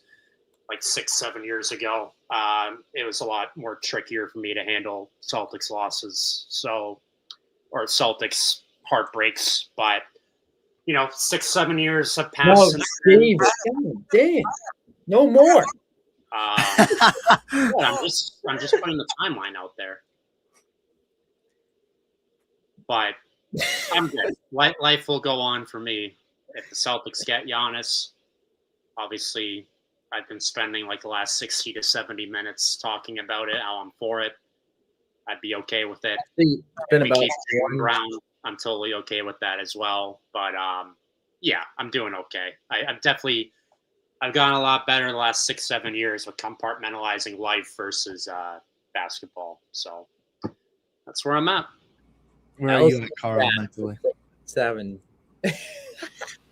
Wait. Can you beep him one time, please? Yeah, we got it. Yeah, that was 5 times. Beep him 5 times. I can't right now. But that was absurd. Beep him. Beep him. 7 times for JB. Yo, that was insane. No, Andrew, get your beeper out right now. He said it like 10 times. Don't worry, I'm certain. All right, we need that beeper because that was absurd. That was I don't Like- know. Maybe the people in the comments can offer some light, but I don't know what There's they're all some up L's to. in the chat for that one.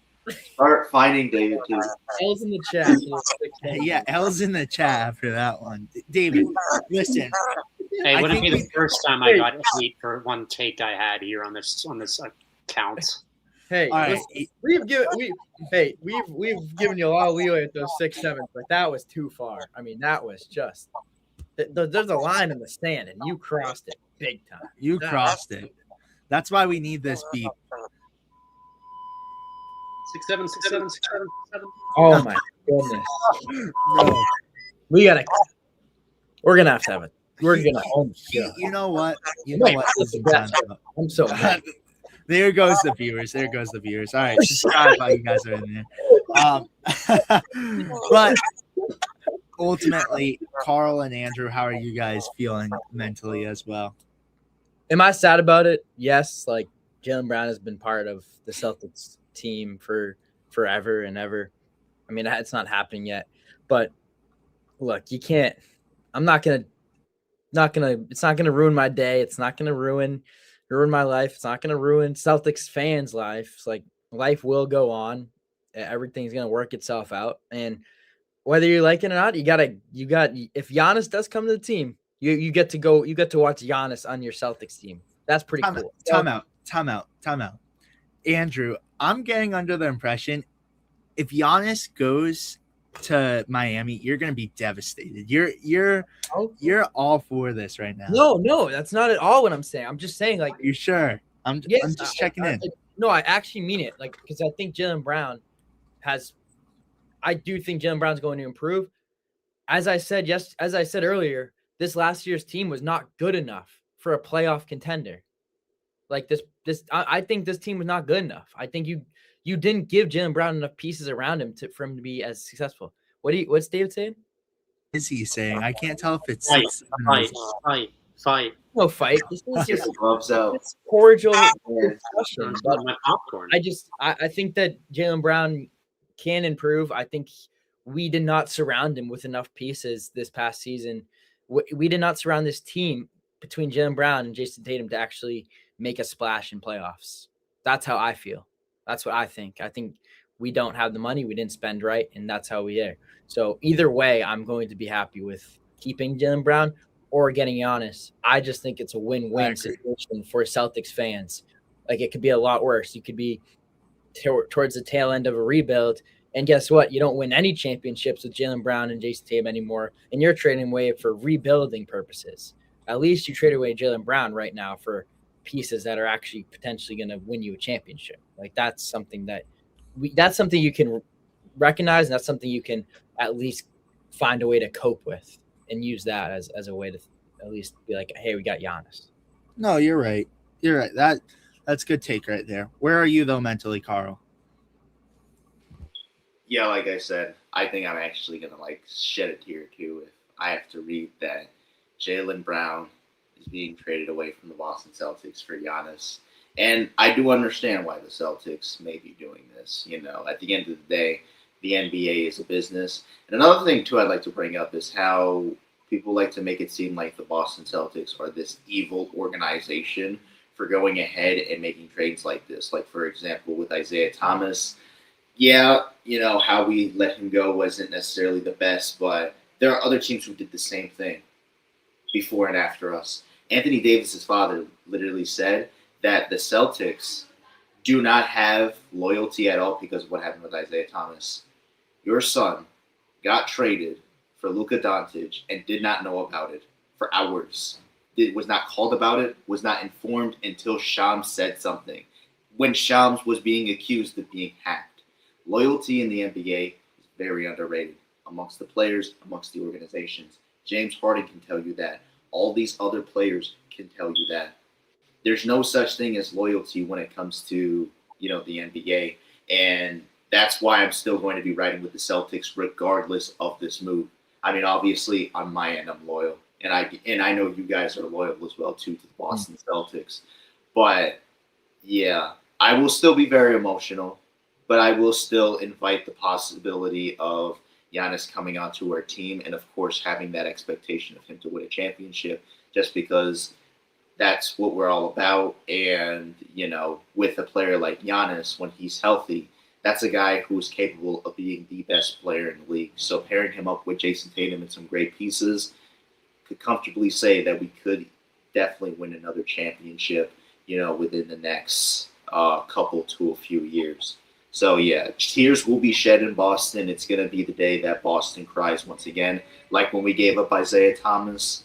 But eventually we'll be able to move on. Eventually we'll be able to, I guess, conform and be regularly associated with what is supposed to be this new reality. Changes happen. That's a big part of life, and I guess we got to all accept that. And, yeah, it's definitely going to be hard, but that's just how it is sometimes. Yeah. Hey, I got to head out, but appreciate you guys, all these viewers tuning in. Please subscribe. It's a pleasure for you guys watching our journey, and follow us on Instagram. And if you want to join our fan series, please join. But I appreciate everyone on this podcast. David, Carl, Griffin, hold down the fort. I will talk soon, but it was good talking to you guys. Well see said, everyone. Andrew. Take care, Andrew. Thank you. See you later, Andrew. See you. Yeah, we're probably going to close this out soon as well. We do probably we'll talk a few more minutes, but yeah, I agree, Carl. I'm under the same perspective where I feel like I would shed a tear or two. Like today, it's been like a funeral for me, you keep seeing, no, don't even give me that expression, David. It's felt like a funeral for me. Nothing has happened yet. I know, but it's the fact that it was like watching that last game against the Knicks. It felt like a funeral. That Drew Holiday and Porzingis are going to get traded in the offseason. Today, it feels like Jaylen Brown is going to be traded. If this trade happened before the offseason last year, I think I'm more so I'm happy about it. I'm like, geez, we get Giannis. But my narrative has changed where it's like all he's done for the city and really embraced himself and all he's done for the fans and everything. My perspective has really, really changed on Jaylen Brown. And, I would say I was even upset at times where I was like, oh, Jason Tatum should have won finals MVP, But last summer and all season, I've gained so much respect for Jaylen Brown, and it's gonna hurt me. It's gonna hurt me for sure. But do you guys have anything else? Again, we're gonna be on standby just in case Giannis does get traded. But do you guys have anything else before we end up closing out? One last thing. Bill Simmons has said that he would be shocked if Hugo Gonzalez is included in any trade package from the Celtics for Giannis. So seems like Bill Simmons has been he's been on it. He said earlier today that the Celtics made an offer a couple weeks ago for Giannis and that they have not budged on their offer, and it's really just seeing who blinks first between them, the Heat, and the Bucks.